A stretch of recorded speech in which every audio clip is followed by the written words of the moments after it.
রাত 11টা ছুঁই ছুঁই। রাজশাহী স্টেশনে বসে আছি। চাকরি সূত্রে ঢাকা যাচ্ছি।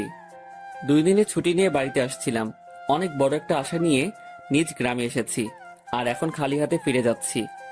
যেটা হারিয়ে ফেলেছি সেটা বলতেই আমার খুব লজ্জা হচ্ছে। আমার মা তার ছোট ভাইয়ের কাছ থেকে অনেক বছর আগে 20,000 টাকা নিয়েছিল। তার বিনিময়ে মামা আমাদের একটা জমি দখলে নেয়। অভাবের কারণে টাকাটা পরিশোধ করতে পারিনি, তাই আর জমি ছাড়ানো হলো না। এক সময় মা চলে গেল। ওনার চিকিৎসা করতে আমাদের বাড়িটা বিক্রি করা হয়। জমি বলতে মামা যতটুকু নিয়েছে ওইটুকু থাকে। মাঝখানে অনেকটা বছর পার হওয়ার পর আসছিলাম 20,000 টাকা নিয়ে। জমিটা ছাড়িয়ে নিয়ে নিজ গ্রামে থাকবো, কিন্তু মামা দিতে নারাজ। আমিও আর জোর করিনি, হাসি মুখে চলে আসি। আমার যেহেতু কোনো সাপোর্ট নেই, তাই মামার সাথে যুদ্ধ ঘোষণা করা বৃথা। এখন স্টেশনে বসে ভাবছি, ঢাকায় গিয়ে সে একই কাজ করতে হবে। সেই পিয়নের চাকরি, তাতে কিছু বেতন, খাওয়া খরচা চলে।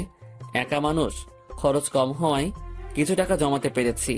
আর সেইটা নিয়ে বুকে আশাও বেঁধেছিলাম যে গ্রামে থাকবো। সেটা তো আর হলো না। এক বস্তা হতাশা নিয়ে শহরে জীবনে ফিরেছি। আর চাকরির কথা কি বলবো, এইচএসসি সার্টিফিকেট আছে। আর এদিকে কিছুদিন ডিগ্রিও পড়েছিলাম। তারপর পারিবারিক অভাবের কারণে লেখাপড়ার দরজা সেখানেই বন্ধ। তবে একটা পড়া এখনো চালু রয়েছে, সেটা হলো মানুষকে পড়া, মানুষকে বোঝা। এই সাবজেক্ট পাসমার্ক তোলাই বেশ কঠিন। বিচিত্র রকম মানুষ সব এই পৃথিবীতে, যাদের চেনা খুবই দুষ্কর। আমি কথাগুলো ভাবছিলাম আমার সামনে বসে থাকা কিছু মানুষের দিকে তাকিয়ে। তারা অনেকটা দূরে ছিল, তাই তাদের চেহারা আবছা দেখছিলাম। আর তখনই খেয়াল করলাম কেউ একজন আমার দিকে এগিয়ে আসছে। আবছা আবছা ভাবেই মনে হচ্ছিল ইয়াং কোনো মেয়ে। মেয়েটা এসে আমার সামনে দাঁড়ালো। এবার আমার চোখের আবছা ভাবটা ছাড়লো।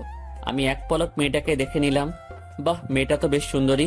শুধু সুন্দরী বললে কম হবে, একটু বেশি সুন্দরী। তবে তার আধুনিক ড্রেসের সাথে তার সৌন্দর্যের কোনো ম্যাচ করছে না। আমি আবার ভাবনাতে চলে গেলাম। হঠাৎ এই এই কি সমস্যা আপনার? ভাবনা থেকে বেরিয়ে এসে স্বাভাবিকভাবেই বললাম, কোনো সমস্যা নেই তো। আমার দিকে এভাবে তাকিয়েছিলেন যে, পছন্দ হয়েছে? প্রশ্ন শুনে তো গলা শুকিয়ে কাঠ হয়ে গেছে।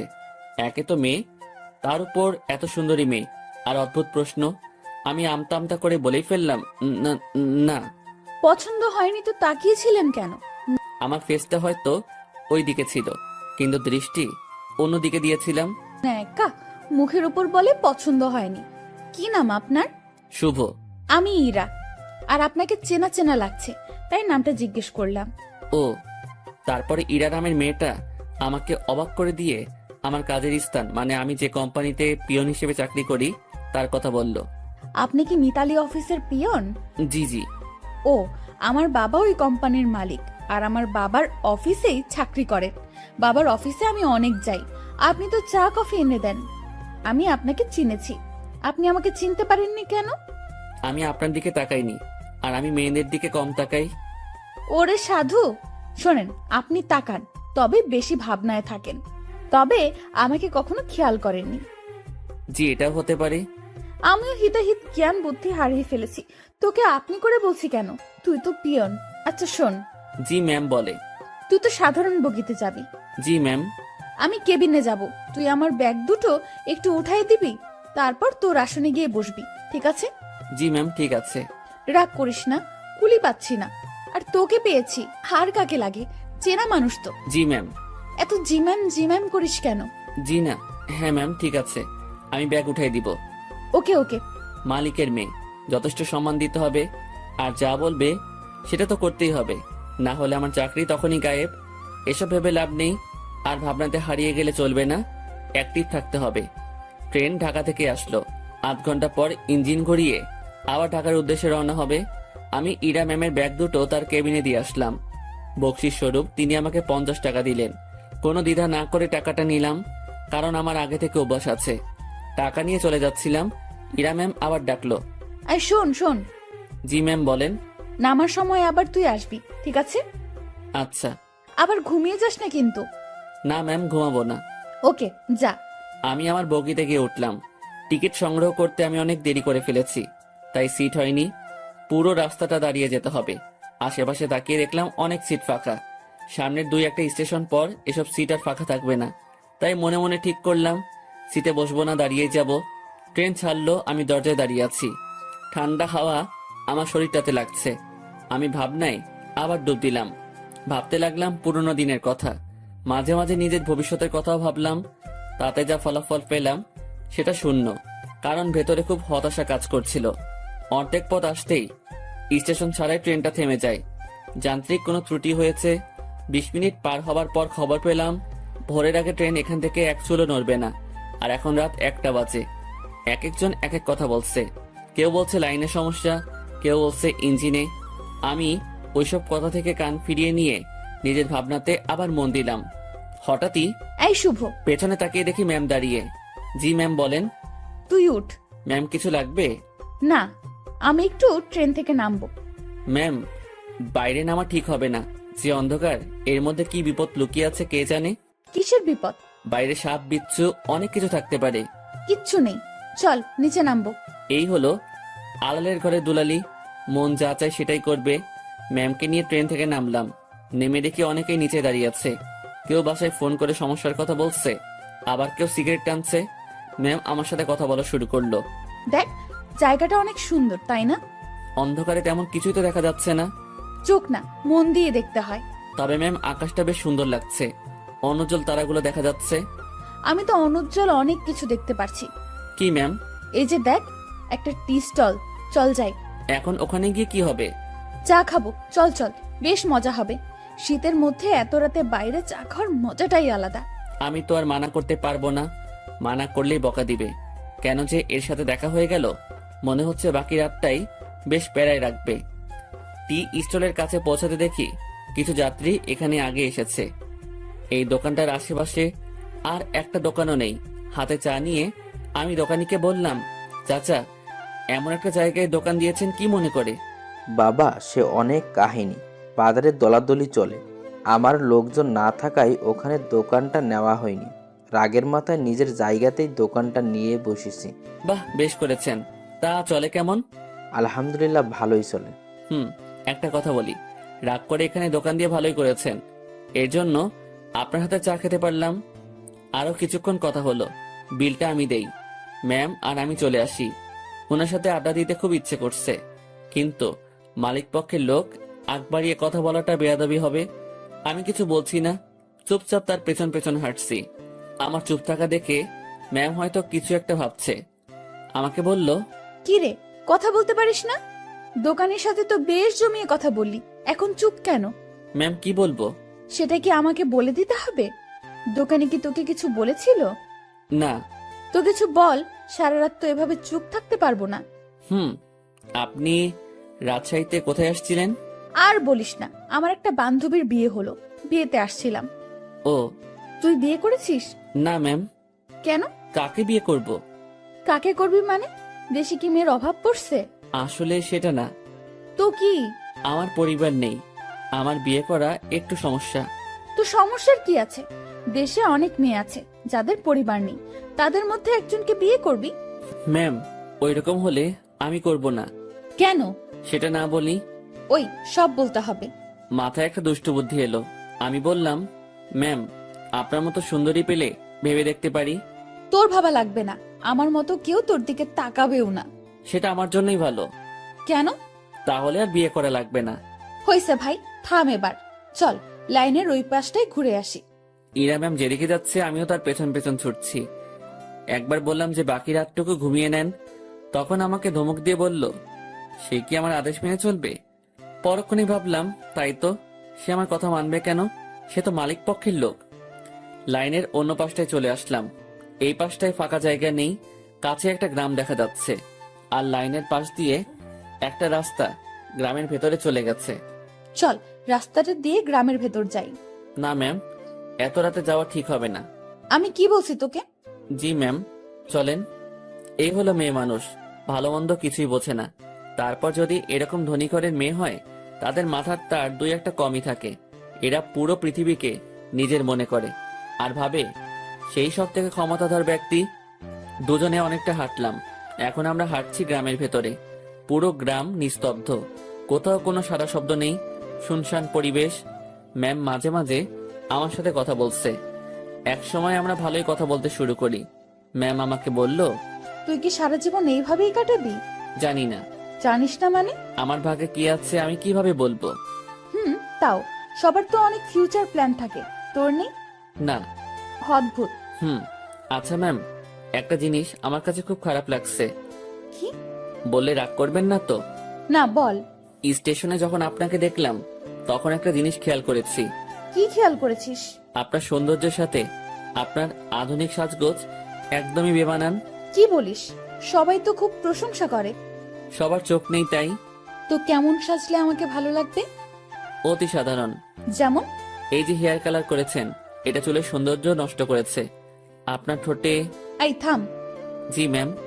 তুই অন্ধকারে আমার ঠোঁট কিভাবে দেখলি? ওই যে বললাম না, স্টেশনে দেখেছি। উফ, বাদ দে তোর ডায়লগ, চুপচাপ হাঁটতে থাক।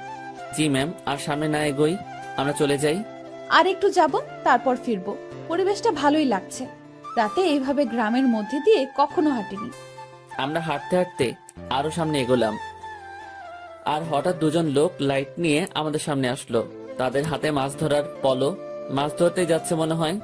এই তোমরা কারা? এই গ্রামে আগে কখনো দেখিনি তো। ভাই, আমরা আসলে ট্রেনে যান্ত্রিক ত্রুটির কারণে মাঝপথে দাঁড়িয়ে গেছে, আর ট্রেন থেকে নেমে আমরা একটু হাঁটতে আসছি। এই তোমরা থামো, সব বুঝে গেছি সব। চলো আমাদের সাথে। কোথায় যাব? কোনো কথা না, চলো। লোক দুটো আমাদেরকে একটা বাড়ির ভেতর নিয়ে আসলো। আমি মনে মনে আল্লাহ আল্লাহ করছি, কি যে হবে। গ্রামের মানুষ এসব কিছুতে বেশ সিরিয়াস।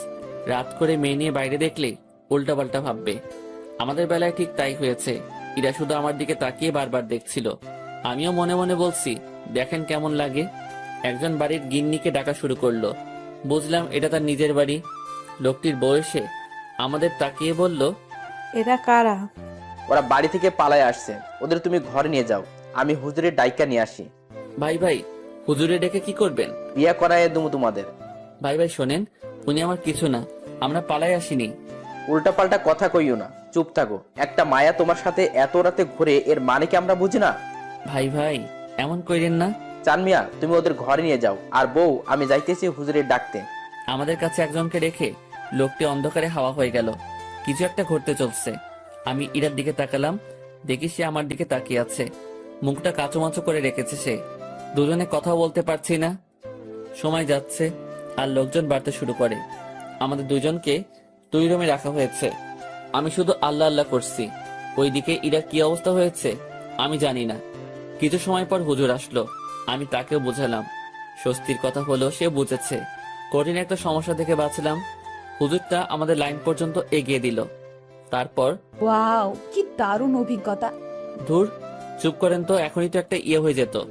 ইয়ে মানে কি? আরে বড় বাচ্চা বেঁচে গেছেন। তা তো জানি, তবে দারুণ লাগছে। আপনি থাকেন, যেখানে ইচ্ছা যান, আমাকে ডাকবেন না। আমি ট্রেনে উঠলাম। ওনার সাথে সাথে আর দেখা করলাম না। ফজরের আজান হলো, তার কিছুক্ষণ পর আমাদের ট্রেন আবার যাত্রা শুরু করলো। আমি ঠিক আমার আগের জায়গাটায় দাঁড়িয়ে আছি। ইরা ম্যাম আবার আসলো। তুই ভালোই বদমাইশ তো। কি কি করছি আমি? তুই আমার উপর ছাড়ি দিস, আমার উপর রাগ দেখাস। তো কি করব? আপনার মাথায় কি ব্রেন নামক জিনিসটা আছে? থাকলেও তো মনে হয় কাজ হবে না। এরকম ছেলে মানুষই করেন, কি জন্য বড় হয়েছেন বোঝেন না কিছু। ম্যাম আমার দিকে হা করে তাকিয়ে আছে। আমি জানি কথাটা বলার পর আমার চাকরি থাকবে না।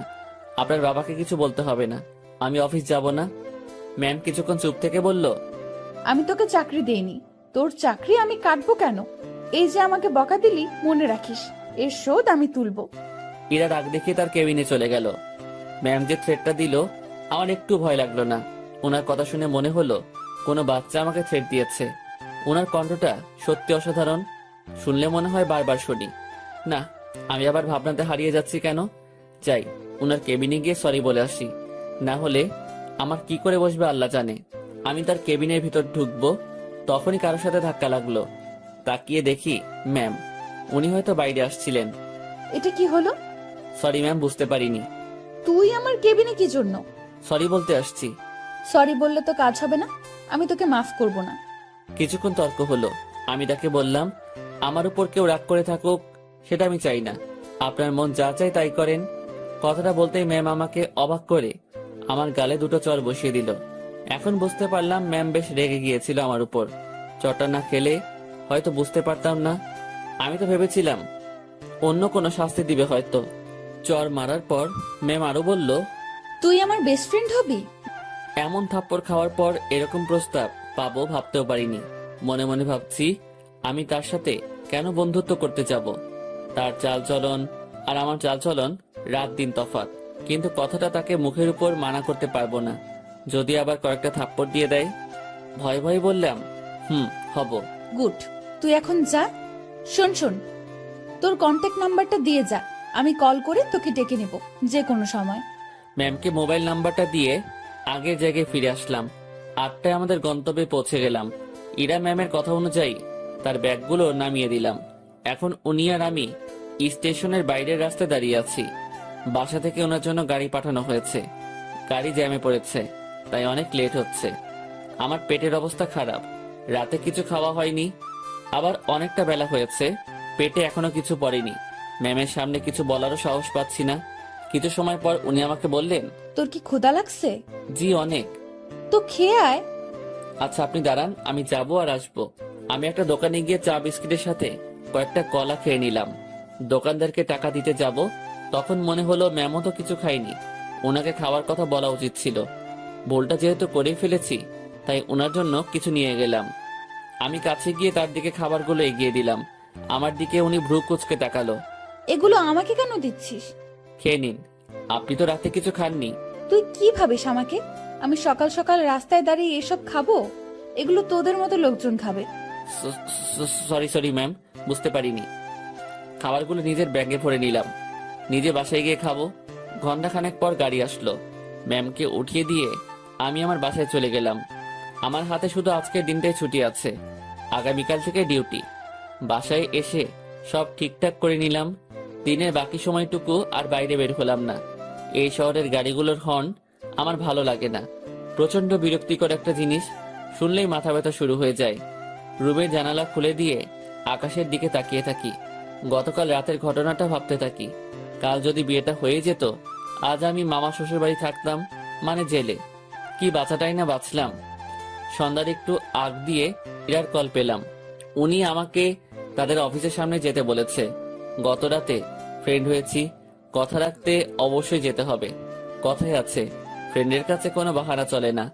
আমিও তাই কোনো বাহানা বা ব্যস্ততা দেখালাম না। বাইরে যাচ্ছি ওনার সাথে দেখা করতে, তাই একটু সাজতে হবে। ব্যাগ থেকে নতুন একটা ফুল হাতা গেঞ্জি বের করলাম। একটু স্মার্ট সাজার জন্যই। সুন্দরীদের সামনে তো আর এমনি এমনি যাওয়া যায় না। এই প্রথম কাউকে উদ্দেশ্য করে সাজগোজ করছি। মনের মধ্যে কেমন যেন খটকা লাগছিল। এখন খটকা দেখার সময় নেই। চটপট রেডি হয়ে আমার অফিসের সামনে গেলাম। ম্যামকে গিয়ে ঠিক সেখানে পেলাম। উনি তার গাড়ির সাথে হেলান দিয়ে দাঁড়িয়ে আছে। আমি তার সামনে গিয়ে ম্যামকে ডেকে সালাম দিলাম। উনি উত্তর দিলেন আর সাথে সাথে বললেন, গাড়ির পেছনে বসে যা। কোথায় যাবেন? আমার বন্ধুদের সাথে তোর পরিচয় করিয়ে দেব, সেখানেই নিয়ে যাচ্ছি। আমি আর কিছু বললাম না, তার গাড়ির পেছনে চেপে বসলাম। আধ ঘন্টা পর একটা রেস্টুরেন্টের সামনে গিয়ে ম্যাম গাড়ি থামালো। তারপর আমাকে নিয়ে রেস্টুরেন্টে ঢুকলো। আমি তার পিছু পিছু গেলাম। উনি একটা জায়গায় গিয়ে থামলো আর কিছু ছেলেমেয়ের সাথে গিয়ে কথা বলা শুরু করলো। বুঝতে পারলাম এরাই তার ফ্রেন্ড। এবার ম্যাম আমার দিকে তাকিয়ে বলল, বন্ধুরা, তোমাদের জন্য একটা গিফট এনেছি। কি রে দোস্ত, কে এটা? আর বলিস না, এই প্রাণীকে রাজশাহীতে পেয়েছি। এই পাগলার সাথে কিছুক্ষণ কথা বলেছি, তারপর বেস্ট ফ্রেন্ড হওয়ার প্রস্তাব দিয়েছি। দুঃখের বিষয় হলো পাগলা আমার কথা বিশ্বাস করে হ্যাঁ বলে দিয়েছে। তোরা বলতো, এর মতো খ্যাত মানে কি বলবো, এরকম একটা মানুষ আমার ফ্রেন্ড। অসম্ভব। দেখ ভাই, আমার ফ্রেন্ডদের সাথে পরিচয় করিয়ে দিতেই তোকে এখানে নিয়ে আসছি। ইরা একে একে তার বন্ধুদের সাথে পরিচয় করিয়ে দিল। সবাই বনেদি ঘরের ছেলে মেয়ে। ট্রেনের কথা মনে পড়তেই লজ্জায় ঘেমে যাচ্ছি। এখন মান সম্মান যা যাওয়ার তা তো গেছে, বাকিটুকু নিয়ে এখান থেকে কেটে পড়তে পারলেই হলো। কিছুক্ষণ পর সেটাও থাকলো না। আমার পোশাক আর চেহারা নিয়ে তারা উপহাস করতে শুরু করলো। একটা ছেলে এগিয়ে এসে বলল, ভাইয়া এটা গেঞ্জি নাকি তেনা? কোথা থেকে কিনেছো ভাইয়া? নাকি কারো পড়ে থাকা জিনিস কুড়িয়ে নিয়েছো? না ভাই, সত্যি কিনেছি। ওমা, তাই? হুম। দেখ, ছেলেটা মাথায় তেল দিয়ে আসছে। সবাই হেসে উঠলো। সত্যি কথা বলতে আমি তেল দেইনি, ওরা পচানি দেওয়ার জন্যই বলছে। ভাবছি এখানে আর থাকা ঠিক হবে না। ম্যামকে বললাম, ম্যাম আমি এখন যাই। ওলে বাবুটা, এখনই না, কিছু খেয়ে যাও। হ্যাঁ, কিছু খেয়ে যা। একটা ছেলে আমার পকেটে হাত দিল। আমার দুর্ভাগ্য যে পকেট থেকে সে 20,000 টাকা নিয়ে এসেছি। ব্যাগে রেখে আসবো মনেই ছিল না। ছেলেটা আমার পকেট থেকে টাকাটা দেখে একটু অবাক হয়ে বলল, কি রে, তোর কাছে এত টাকা কুড়িয়ে পেয়েছিস কোথায়? যাই হোক, আমাদের কিছু খাওয়া। আমি আর কি মানা করব, মান সম্মান একটু বজায় রাখতে হ্যাঁ বললাম। তাতেই ওরা সুযোগ পেয়ে গেল। নানা রকম দামি খাবার অর্ডার করলো, যেগুলো আমি চোখে দেখা তো দূরের কথা, নামও শুনিনি। ওরা সবাই খাচ্ছে, আমি দাঁড়িয়ে আছি। একজন খেতে বলেছিল, কিন্তু আমি মানা করেছি আর বলেছি খেয়ে আসছি, আমার পেট ভরা। খাওয়া শেষে বিল তো 20,000-এর উপরে এলো। আমার মাথায় ঢুকলো না 7-8 জন মিলে 20,000 টাকা কিভাবে খায়, যেটা জোগাড় করতে আমার বছরখানেক সময় লেগেছিল। খারাপ ভালো দু ধরনের মজাই পাচ্ছিলাম। কম খাবারে এত বিল, আর আমার পকেটে টাকা গায়েব। ম্যাম আমি এখন চাই। হ্যাঁ যাবি, তার আগে একটা কথা বলি, কখনো এরকম মফিজ মার্কা কাজ করবি না। এত সহজে কোনো বন্ধুত্ব পাওয়া যায় নাকি? জীবনে কোনো কিছুই সহজভাবে নিবি না। জি ম্যাম। যা তাহলে। আমি বাইরে এসে দাঁড়ালাম। পকেটে টাকা নেই, বাসায় যাব টাকা লাগবে। মনে মনে ঠিক করলাম ম্যামের কাছ থেকে কিছু টাকা চেয়ে নিব, না হলে এই পথ যেতে যেতে মধ্যরাত হয়ে যাবে। কাল সকালে আবার অফিসে যেতে হবে। অনেকটা সময় পার হওয়ার পর ম্যাম আর তার বন্ধুরা বের হলো। আমি ম্যামকে ডাকায় সে বাকিগুলোকে বিদায় দিয়ে আমার দিকে আসলো। কি হয়েছে, এখনো যাসনি কেন? ম্যাম আমাকে কিছু টাকা, পুরোটা বলার আগেই একটা থাপ্পড় বসিয়ে দিল। আমি আবার বললাম, গাড়ির ভাড়া টাকাটা চাইছিলাম, পকেটে কোনো টাকা নেই, যেতে অনেক সময় লাগবে, কাল থেকে আবার অফিস আছে। তোর জন্য কি আমি টাকা নিয়ে দাঁড়িয়ে আছি, ফকিন্নির বাচ্চা? কথাটা সত্যি বুকের মাঝখানে গিয়ে লাগলো। আমি আর কথা বাড়ালাম না, ওনার দিকে একবার তাকিয়েই হাঁটা শুরু করলাম। সেই জায়গা থেকে বাসায় যাওয়ার পুরোটা সময় শুধু রেস্টুরেন্টের ভেতরের অপমানের কথা মনে হয়েছে। আজকাল মানুষগুলো কেমন হয়েছে, আরেকজনের আর্থিক অবস্থা না বুঝে তার টাকা খসানোর জন্য উঠে পড়ে লাগে। টাকাগুলোর জন্য খুব মায়া হচ্ছে। ওদের কাছে হয়তো সামান্য টাকা, কিন্তু আমার কাছে পাহাড় পরিমাণ। মধ্যরাতে বাসায় ফিরলাম, কিছু শুকনা খাবার খেয়ে শুয়ে পড়লাম। শুয়ে আর কিছু ভাবলাম না, ঘুমানোর চেষ্টা করলাম, কারণ কাল অফিস যেতে হবে। পরদিন সকালবেলা উঠতে আর দেরি করলাম না, ফোনে অ্যালার্ম দেওয়াই ছিল।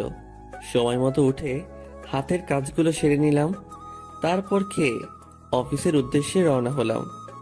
অফিসে যাওয়ার পর যে সমস্যায় পড়লাম সেটা আমি কখনো চিন্তাও করিনি। যেখানে স্যার মানে ইরার বাবা বসে থাকার কথা, সেখানে ইরা বসে আছে। ওই চেয়ারটাতে ইরা বসা মানে আজকের দিনটা পুরো শেষ। আমি রুমে ঢুকে তাকে সালাম করে বেরিয়ে আসলাম। কিছুক্ষণ পর উনি নক করলেন। আমি ভেতরে গিয়ে বললাম, জি ম্যাম বলুন। 4 নম্বর টেবিলে রাশিদ সাহেব অফিসে আসেনি, তুই একটু খোঁজ নিয়ে দেখ। জি ম্যাম। আমি ফোন করে জানলাম উনি রাস্তায় আছেন। আমি ম্যামকে সেটা জানিয়ে দিয়ে বাইরে বসে আছি।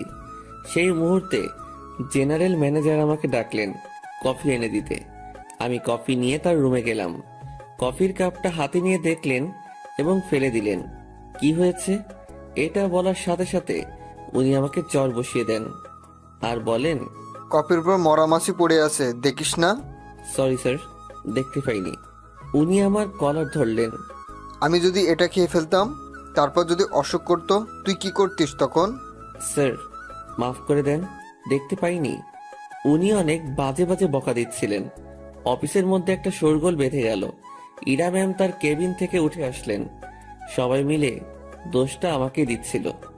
এখন ভয় লাগছে যে ম্যাম চটটা মেরে হয়তো বিদায় করে দিবেন। তারপর ম্যাম সবকিছু শুনলেন, আমার থেকেও আর ম্যানেজারের থেকেও। সব শোনার পর যা করলেন দেখে তো আমি হতবাক। পরপর 2টা চর বসিয়ে দিলেন ম্যানেজারের গালে।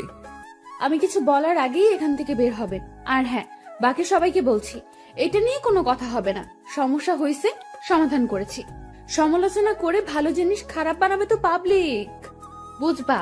কত ধানে কত চাল। যার যার কাজে যাও, অনেক সময় নষ্ট হয়েছে। কিছুক্ষণ ঝড়ের পর অফিস স্বাভাবিক, আগের মতো কাজ চলছে। কিভাবে সব সামনে নিলাম, হুটহাট ম্যানেজার শেখ, সাথে 2টা থাপ্পড়। বিচারটা যাই করুক, তাহলে আমার সাথে অমন করলো কেন? ভাবতে ভাবতে কোনো উত্তরই খুঁজে পেলাম না। লাঞ্চের সময় আমি বাসা থেকে রুটি নিয়ে আসছি। 2-1জনকে পানি এনে দিয়ে আমি খাওয়ার জন্য বসবো। তখন ম্যাম ডাকলো। মনে মনে ভাবছি খাওয়াটাও কপালে নেই। মুখ ভার করেই ম্যামের রুমে ঢুকলাম। জি ম্যাম, কিছু বলবেন? তুই খাবার খেয়েছিস? জি না। বাসার থেকে খাবার নিয়ে আসছিস নাকি বাইরে গিয়ে খাবি? বাসা থেকে এনেছি। খাবার নিয়ে আমার রুমে আয়। ম্যাম, বুঝিনি। আরে হারামি, খাবার নিয়ে আমার রুমে আয়। কথাটা শুনেই ভাবছিলাম আমি ঠিক শুনছি তো। ভাবনাতে আর ডুব দিলাম না। দেরি না করে খাবার নিয়ে আবার রুমে ঢুকলাম। ম্যাম তো দেখি দামি দামি খাবার সব টেবিলে সাজাচ্ছেন। আমাকে দেখিয়ে দেখিয়ে বললেন, এসব আমার মায়ের হাতের রান্না। ম্যাম আমি বাইরে গিয়ে খাই, আপনি খাওয়া শুরু করেন। পানি লাগলে বলবেন। এই, তুই কি এজন্য ডেকেছিস? আচ্ছা, তোর খাবারের বাটিটা আমার হাতে দে তো। আমি তেমন কিছু আনিনি, ওই রুটি। আমি দেখবো, দে।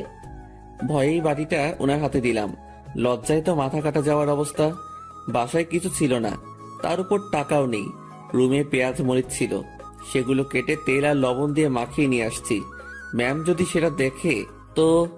কথাটা ভাবতে ভাবতেই বাটির ঢাকনা খুলেই উনি চোখ বড় বড় করে ফেলেন। খাবারটা কিছুক্ষণ তাকিয়ে থেকে দেখে আবার আমার দিকে তাকালেন। কি রে, এগুলো কি?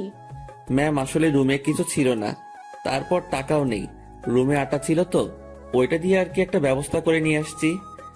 ম্যাম আমার বাটিটা টেবিলে রাখলেন। তারপর উনি তার চেয়ারে বসে পড়লেন। আমি দাঁড়িয়ে আছি।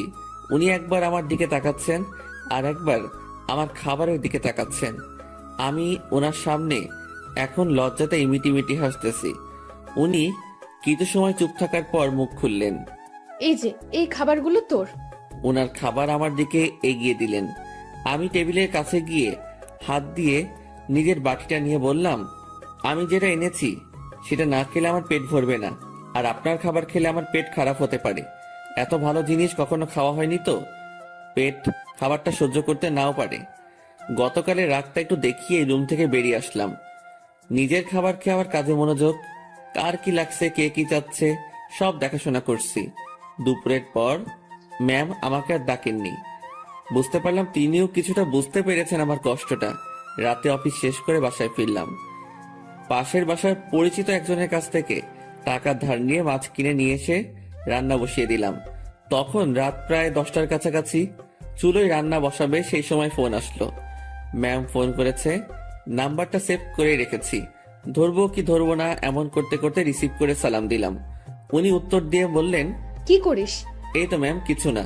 এখন শোন, জি ম্যাম, বলেন। দুপুরে আমার মুখের উপর কথা বলে আমাকে লজ্জা দিয়ে তোর খাবার নিয়ে চলে গেলি, ভয় করলো না? আমি চুপ হয়ে গেলাম। কি বলবো উত্তরে বুঝতে পারছি না। কি রে, কথা বলছিস না কি জন্য? ম্যাম, অফিসের কোনো কথা হলে বলেন। তুই আমার কথা ঘুরিয়ে নিস। আমি যা বলছি তার উত্তর দে। জি ম্যাম, বলেন। ওভাবে খাবার নিয়ে চলে গেলি কেন? আপনার খাবার খেয়ে আমার ক্ষুধা মিটতো না। তাই না? জি। আমি বুঝতে পেরেছি, তুই আমার উপর রাগ দেখাচ্ছিস। সুযোগ ভালোই কাজে লাগাচ্ছিস। এখানে কিসের সুযোগ ম্যাম? আপনি আমাকে এখন মানা করে দিলে আমার সাথে তো আপনার এখনই কোনো অফিসিয়াল সম্পর্ক থাকবে না। ক্ষমতা আপনার হাতে, সুযোগ আপনার হাতেই। চুপচাপ রান্না শেষ করে খেয়ে আমাকে কল দিবি। ম্যাম, অফিসের কোনো বিষয়ে কথা বলবেন? না, তাহলে ফোন দিয়েন না, আমিও দিব না। তোর 24 ঘন্টাই ডিউটি। আমি ফোন দেওয়ার পর সময়টুকু অফিসিয়াল, ওকে? তাহলে বেতন বাড়িয়ে দিয়েন। ঠিক আছে, দিব। ঠিক আছে, দিব। তুই অবশ্যই ফোন করবি। আর হ্যাঁ, কাল অফিসে আসার সময় দুপুরের খাবার আনবি না। কেন ম্যাম? অফিসে না খেয়ে কাজ করতে হবে? তোর জন্য আমি খাবার নিয়ে যাব। ম্যাম, ওসব খাবার টাবার বাদ দিন, আমি আমার খাবারে সন্তুষ্ট। তুই যদি কাল অফিসে তোর রান্না করা কিছু নিয়ে আসিস তো মনে রাখবি, তোকে শুধু অফিস থেকে না, দুনিয়া থেকেই বিদায় করে দিব। আমি কিছু বলতে যাব তখনই ম্যাম ফোনটা রেখে দিল। তুই যদি কাল অফিসে তোর রান্না করা কিছু নিয়ে আসিস তো মনে রাখবি, তোকে শুধু অফিস থেকে না, দুনিয়া থেকেই বিদায় করে দিব। আমি কিছু বলতে যাব তখনই ম্যাম ফোনটা রেখে দিল। মনে মনে ভাবছি এত আদিক্ষেতা দেখানোর কি আছে? আমি তার অফিসের সামনে একজন পিয়ন, আর এমন ব্যবহার করছে। মনে হয় না। ছি ছি ছি, কি সব কথা ভাবছি আমি। পরদিন সকাল সকাল উঠে আর রান্না করলাম না। সকালে নাস্তাটা বাইরে করেই অফিসে রওনা হলাম। অফিসে গিয়ে দেখি ম্যাম আগে এসেছেন। প্রতিদিনের মতো হাজিরা দিলাম। উনি আমাকে দেখে তেমন কিছু বললেন না। দুপুর পর্যন্ত স্বাভাবিকভাবেই কাজ করলাম। দুপুরের খাবার সময় ম্যাম তার রুমে ডাকে। আমি জানি উনি আমার জন্য খাবার নিয়ে আসছে। খুব লজ্জা লাগছিল। রুমের একপাশে খাবার খাওয়ার জন্য সুন্দর একটা ব্যবস্থা ছিল। ম্যাম আমাকে ওখানটায় বসতে বলে, আর আমার সামনাসামনি উনিও বসে যান। উনি একটা প্লেটে খাবার নিয়ে আমাকে দেয়, আরেকটা উনি নেন। আমি প্লেটে হাত দিতে পারছিলাম না, খুব ভয় কাজ করছিল। এত বড় একজন মানুষের সামনে খাবার খাওয়া চারটেখানি কথা না, তার উপর সামনে এত সুন্দরী মেয়ে বসা। ম্যাম আমার দিকে খেয়াল করে বলল, তুই হাত দিয়ে খাবি না খাওয়াই দিব? জি না ম্যাম। একটা কথা, কি? আমি খাবার বাইরে নিয়ে গিয়ে খাই। এখানে খাইতে তোর সমস্যা কোথায়? ম্যাম সত্যি বলতে ভয় করছে। কি ভয়? আরে ভয় কি জন্য পাচ্ছিস? আপনার সামনে এভাবে খাওয়া। তো কি হয়েছে, খা। ম্যাম বাইরে যাই। শুভ, আমি এক কথা 100 বার বলতে পারবো না। আমি আর কথা বাড়ালাম না, ভয়ে ভয়ে খাওয়া শেষ করলাম। ম্যাম ছোট বাচ্চাদের মতো খাচ্ছিলেন, দেখতে বেশ মজাই লাগছিল। ম্যাম খাওয়ার দৃশ্যটা দেখতে গিয়ে তার চোখে চোখ পড়ে যায়। আমার বুকটা তখন ভয়ে ধুপ করে উঠেছিল। ইশারায় বলেছিলেন, কি হয়েছে? আমি মাথা নাড়িয়ে মানা করে বলি, কিছু না।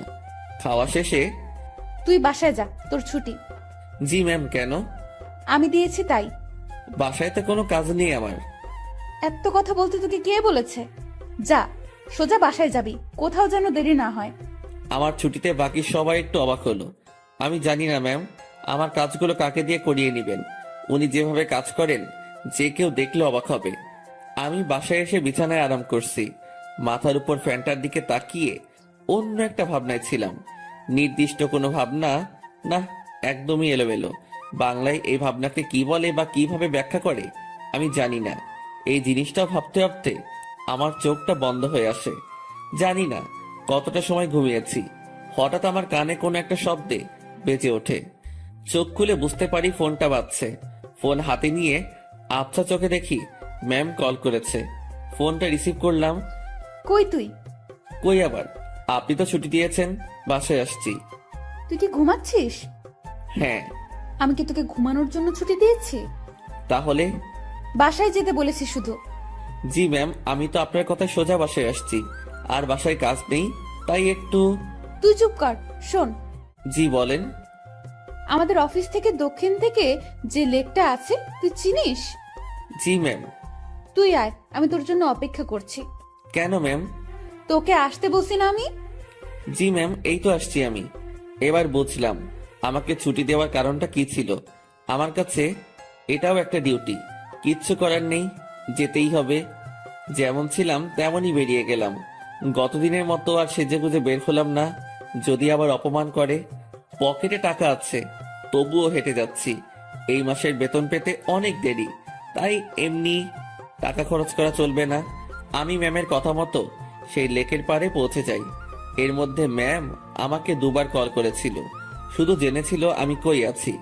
লেকের পাড়ে যেতেই দেখলাম অনেকেই বসে আড্ডা দিচ্ছে, অনেক বাচ্চারও আসছে। আমি ম্যামকে খুঁজছিলাম, আমাকে দেখে ম্যামই আমাকে ডাকে। আমি ওনার দিকে এগিয়ে যাই। উনি ঘাসের উপর বসা ছিলেন। একটু দূর থেকে মনে হচ্ছিল কোনো কারণে মনটা খারাপ। আমি তার পিছে গিয়ে দাঁড়ালাম। বস এখানে। আমি বসার পর, জি ম্যাম বলেন। আমি বুঝলাম না, 10 মিনিটের রাস্তা 1 ঘন্টা লাগে কিভাবে? আসলে ম্যাম কি বলবো, হেঁটে আসছি। তুই হেঁটে আসছিস কি জন্য? টাকা নাই? আছে, তবে খুবই অল্প। খরচ করলে বড়সড় বিপদে পড়তে হবে। আপনার মন খারাপ দেখছি। ম্যাম কিছু হয়েছে কি? তোর জন্য। ম্যাম আমি কি করেছি?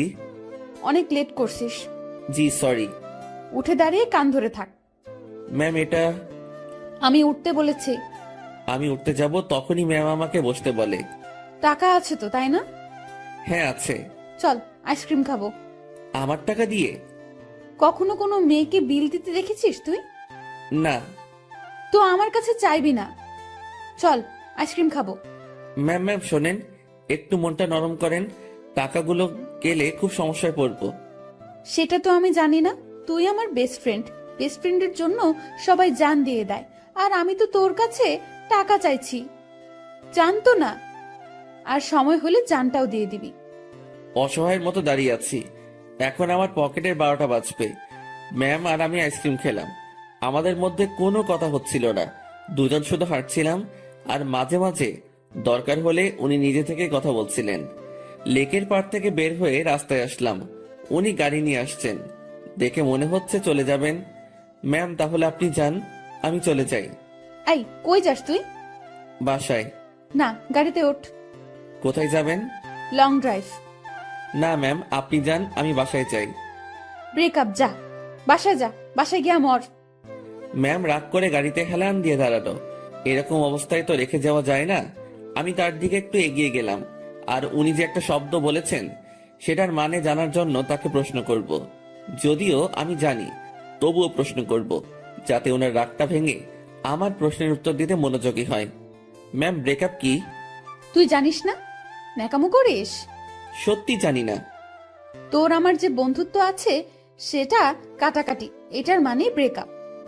ওহ ম্যাম, আপনার মধ্যে তো এরকম কিছু নেই। শুভ, আমি তোকে বলছি না তুই আমার বেস্ট ফ্রেন্ড? আপনি তো বলেছেন যে এটা মিথ্যা ছিল। গাড়িতে ওঠ, সব বলছি। কথা বাড়ালাম না, গাড়ির পেছনে দরজা খুলতে যাব, তখনই ওই হাদারাম, কি করিস? বসবো না। সামনে। পেছনে কেন? সামনে। হ্যাঁ রে গাধা, ওঠ। গাড়িতে উঠলাম, ম্যাম ড্রাইভিং সিটে আর আমি তার পাশে। সন্ধ্যা হয়ে আসছে, ম্যাম এবার আমার সাথে বেশ ফ্রি ভাবে কথা বলা শুরু করলো। আমি কিন্তু কুমিল্লা যাচ্ছি। এত দূর কেন? আরে লং ড্রাইভ তো, আর রাগ ভাঙাতে সময় লাগবে। কিসের রাগ?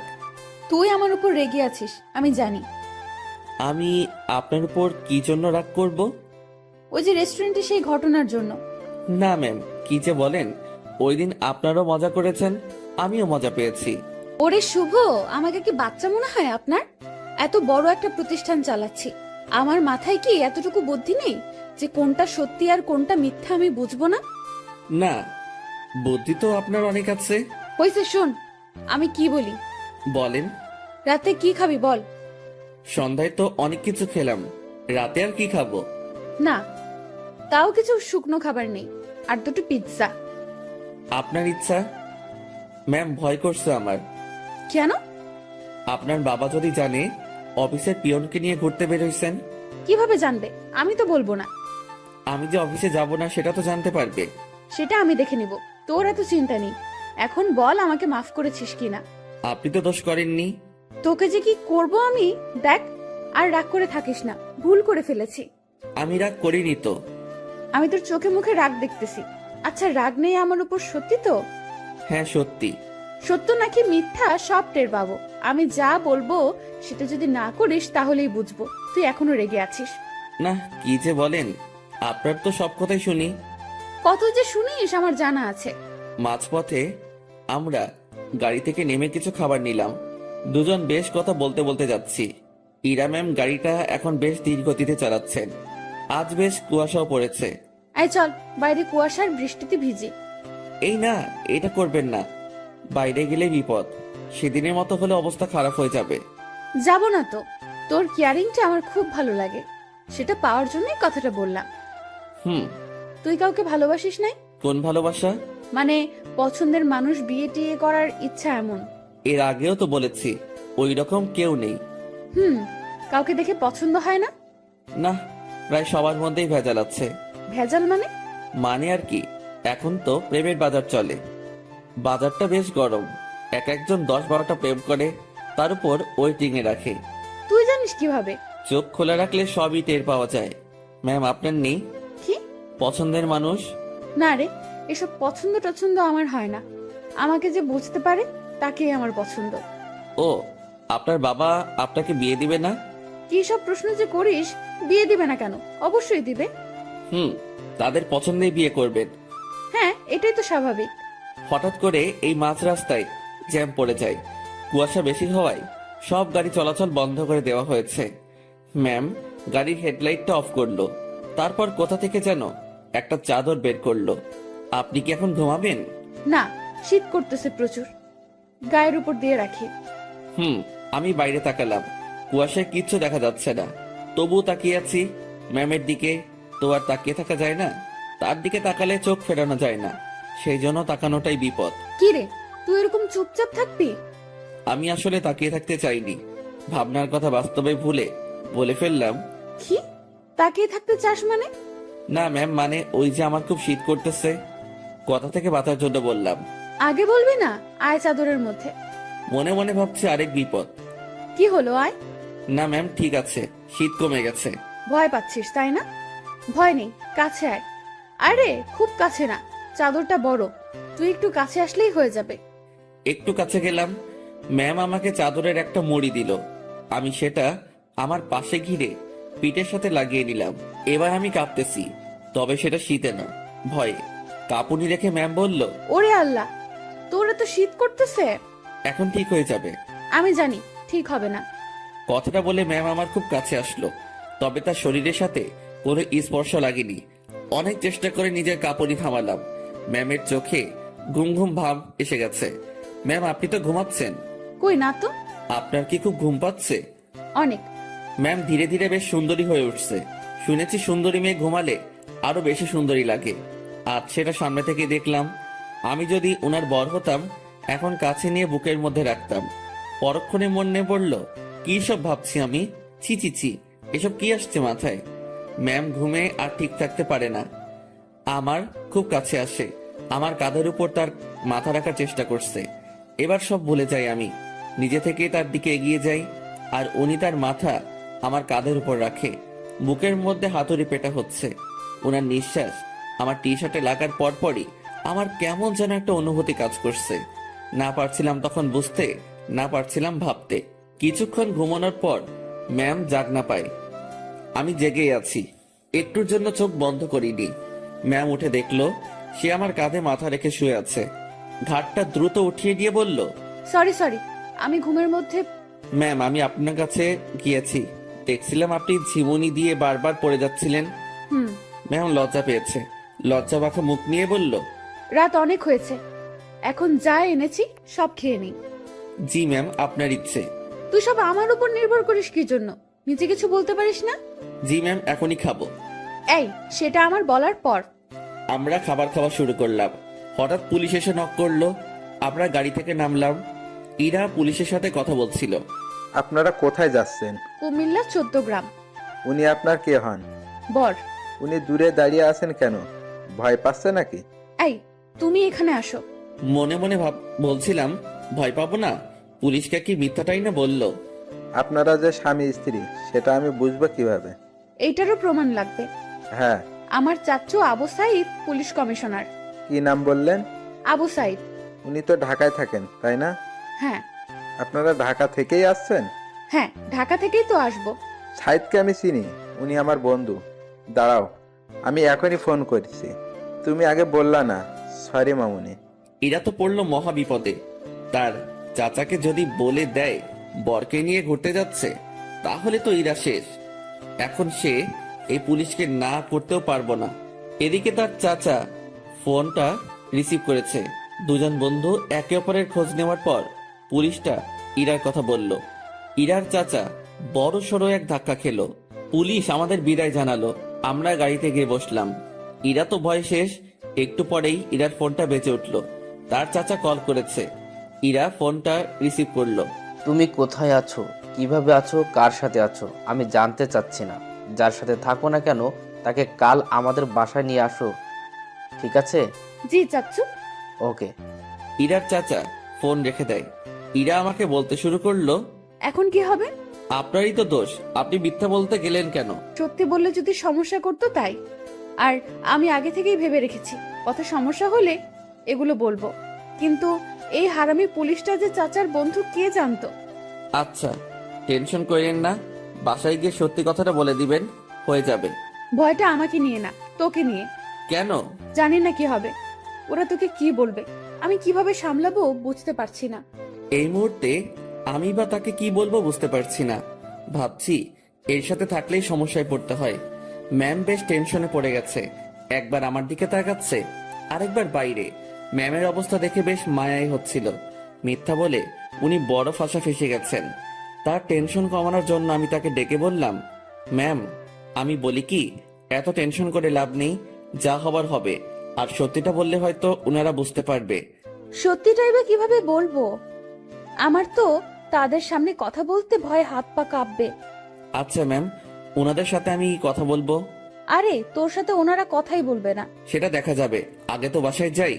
রাতটা কাটলো জেগে জেগেই। রাতের শেষ ভাগে যানজট কেটে গেল। আমরা ঢাকায় ফিরলাম আর সোজা ম্যামের বাসার সামনে পৌঁছে গেলাম। ম্যাম আমাকে বাইরে রেখে ভেতরে গেলেন। ভেতরে তার সাথে কি হচ্ছিল সেটা আমার কাছে অজানা। হয়তো তাকে বকা দিচ্ছে। কিছু সময় পর ম্যামের সাথে পুরো পরিবার আসলো। আমি তো দেখেই ভয়ে শেষ। ম্যামের বাবাকে দেখে আরো ভয় লাগছিল, কারণ উনি তো আমাকে চেনেন। স্যার আমার কাছে এসে বললেন, তুই আমাদের অফিসের পিয়ন তাই না? জি স্যার। আশেপাশে সবাই হেসে উঠল। ইরার চাচা তাকে ডেকে বলল, আরে এত মানুষ থাকতে তুই কিনা একটা পিয়নের সাথে লং ড্রাইভে গিয়েছিলি?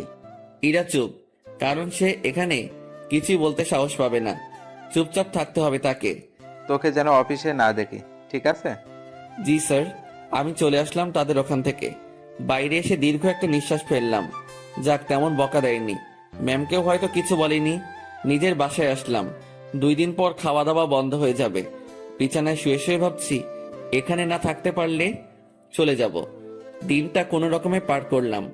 পরদিন ঘুম থেকে জাগনা হয়েছে, কিন্তু বিছানা ছেড়ে উঠতে ইচ্ছা করছে না। মোবাইলটা হাতে নিলাম, দেখি বিকাশ কোম্পানি থেকে মেসেজ। বিরক্তি নিয়ে ফোনটা রেখে দিলাম। শুয়ে শুয়ে টাকার কথা ভাবছি। এমন সময় মনে হলো স্ক্রিনে মনে হয় কিছু দেখছিলাম।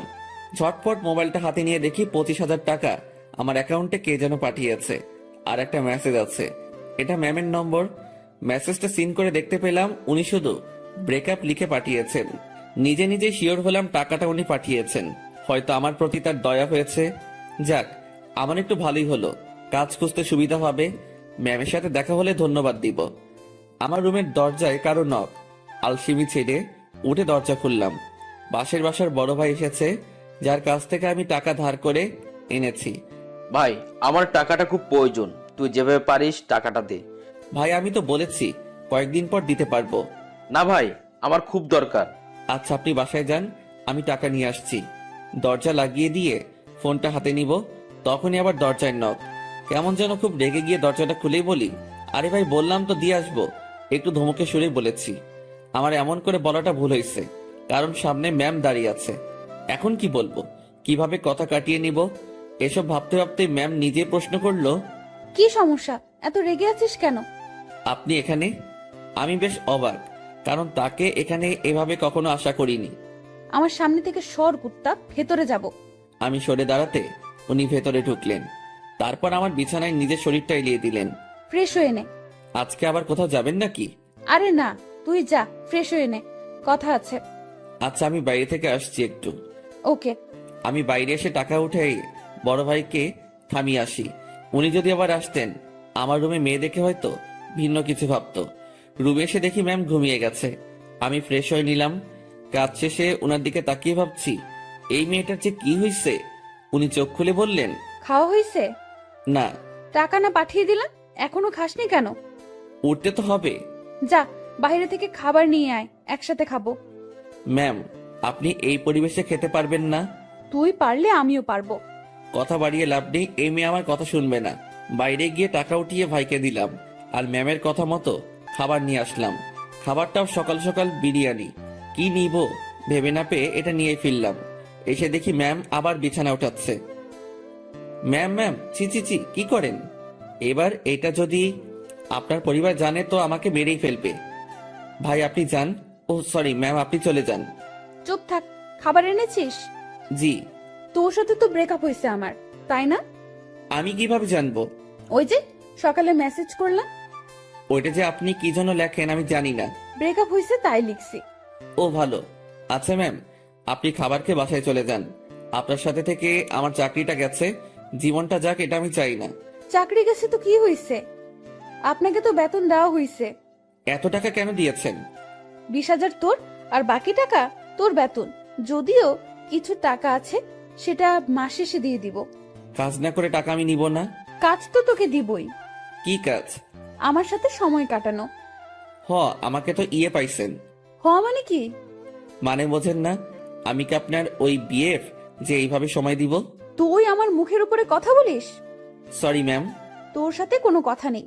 আপনি যেভাবে এসে আমার বিছানায় শুয়ে পড়লেন, আমি তো বেশ ভয় পেয়েছি, আর এখনো পাচ্ছি। এটা যদি আপনার বাসার কেউ জানতে পারে, তো আমাকে এখান থেকে পালাতে হবে। তুই পালিয়ে যাবি তাই না? তো পালাবো না? আমার কি জানের ভয় নেই? কে মারবে তোকে? আপনার পরিবারের সবাই মিলেই মারবে। ভালো তো, মায়ের খাবি। আপনাদের মাইর দিতে ভালোই লাগে না। আমার এখানে থাকলে চলবে না, এই শহর ছাড়তে হবে। কি বললি? ম্যাম বসা থেকে উঠে দাঁড়ালো। আপনার টর্চারে এখান থেকে পালাতে হবে। ও তাই? হুম। এখান থেকে যেন পালাতে না পারিস, সেই ব্যবস্থা তো করতেই হয়। ম্যাম আমার দিকে এগিয়ে আসছে, একটু ভয় পেয়ে বললাম, মারবেন নাকি? না, অন্য কিছু করব। আপনি এভাবে তাকিয়ে আছেন কেন? আমার ভয় করে এমনিতে, কিন্তু কালকের ভয়ে এখনো ধুকধুক করে উঠে, তার উপর আপনার এরকম চাহনি।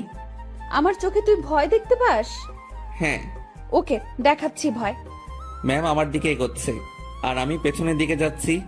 একসময় আমার পিঠ দরজায় লেগে যায়। ম্যামও আমার খুব কাছে চলে আসে। তার শরীর থেকে সুগন্ধি আসছে, নিশ্চয়ই দামি পারফিউম ব্যবহার করেন। সবকিছু মিলিয়ে নেশা ধরিয়ে দেওয়ার মতো একটা সুবাস। আমার বুকের ভেতরের অবস্থা খারাপ। ম্যাম যে কি করবে এখন তার কিছুই টের পাচ্ছি না। আমি তার চোখের দিকে তাকিয়ে দেখি তার চোখ হাসছে।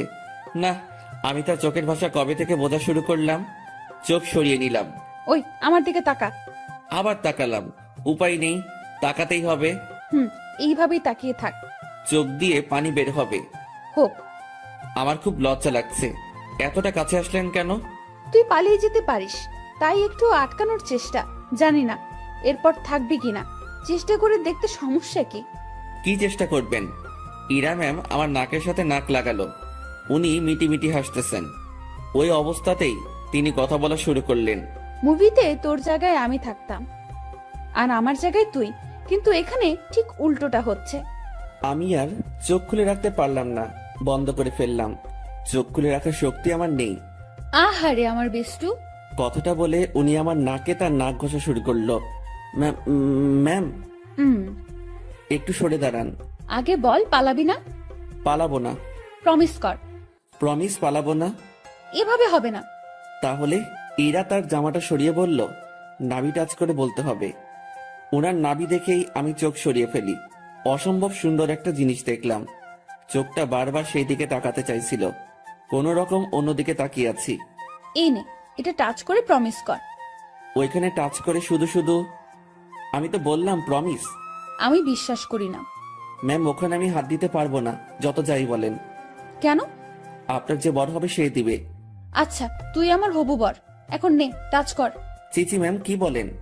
এক আদেশ এতবার দিতে পারবো না, কিন্তু আমি তোরে দিতে বলছি না। আমার লজ্জা করে। তোর লজ্জার আমি রাগাবিরা বলে দিলাম। ম্যামের মাথা পুরো গেছে মনে হয়, না হলে এসব কথা বলছে তাও আমাকে। ওনাকে জিজ্ঞেস করা ছাড়া কোনো উপায় নেই। ম্যাম এমন করতেছেন কেন? আমার গালে এক থাপ্পড় দিয়ে বলল, আমি যেটা বলি সেটা না করে তুই আমাকে উল্টো প্রশ্ন করতেছিস। তাহলে কি ধরবো? তো ভাবছি মাইর খাবার থেকে ধরাই ভালো। আর সত্যি কথা বলতে, দেখার পর আমি লোভ সামলাতে পারছি না। আমি ওনার নাভির উপর জাস্ট হাতটা রাখলাম।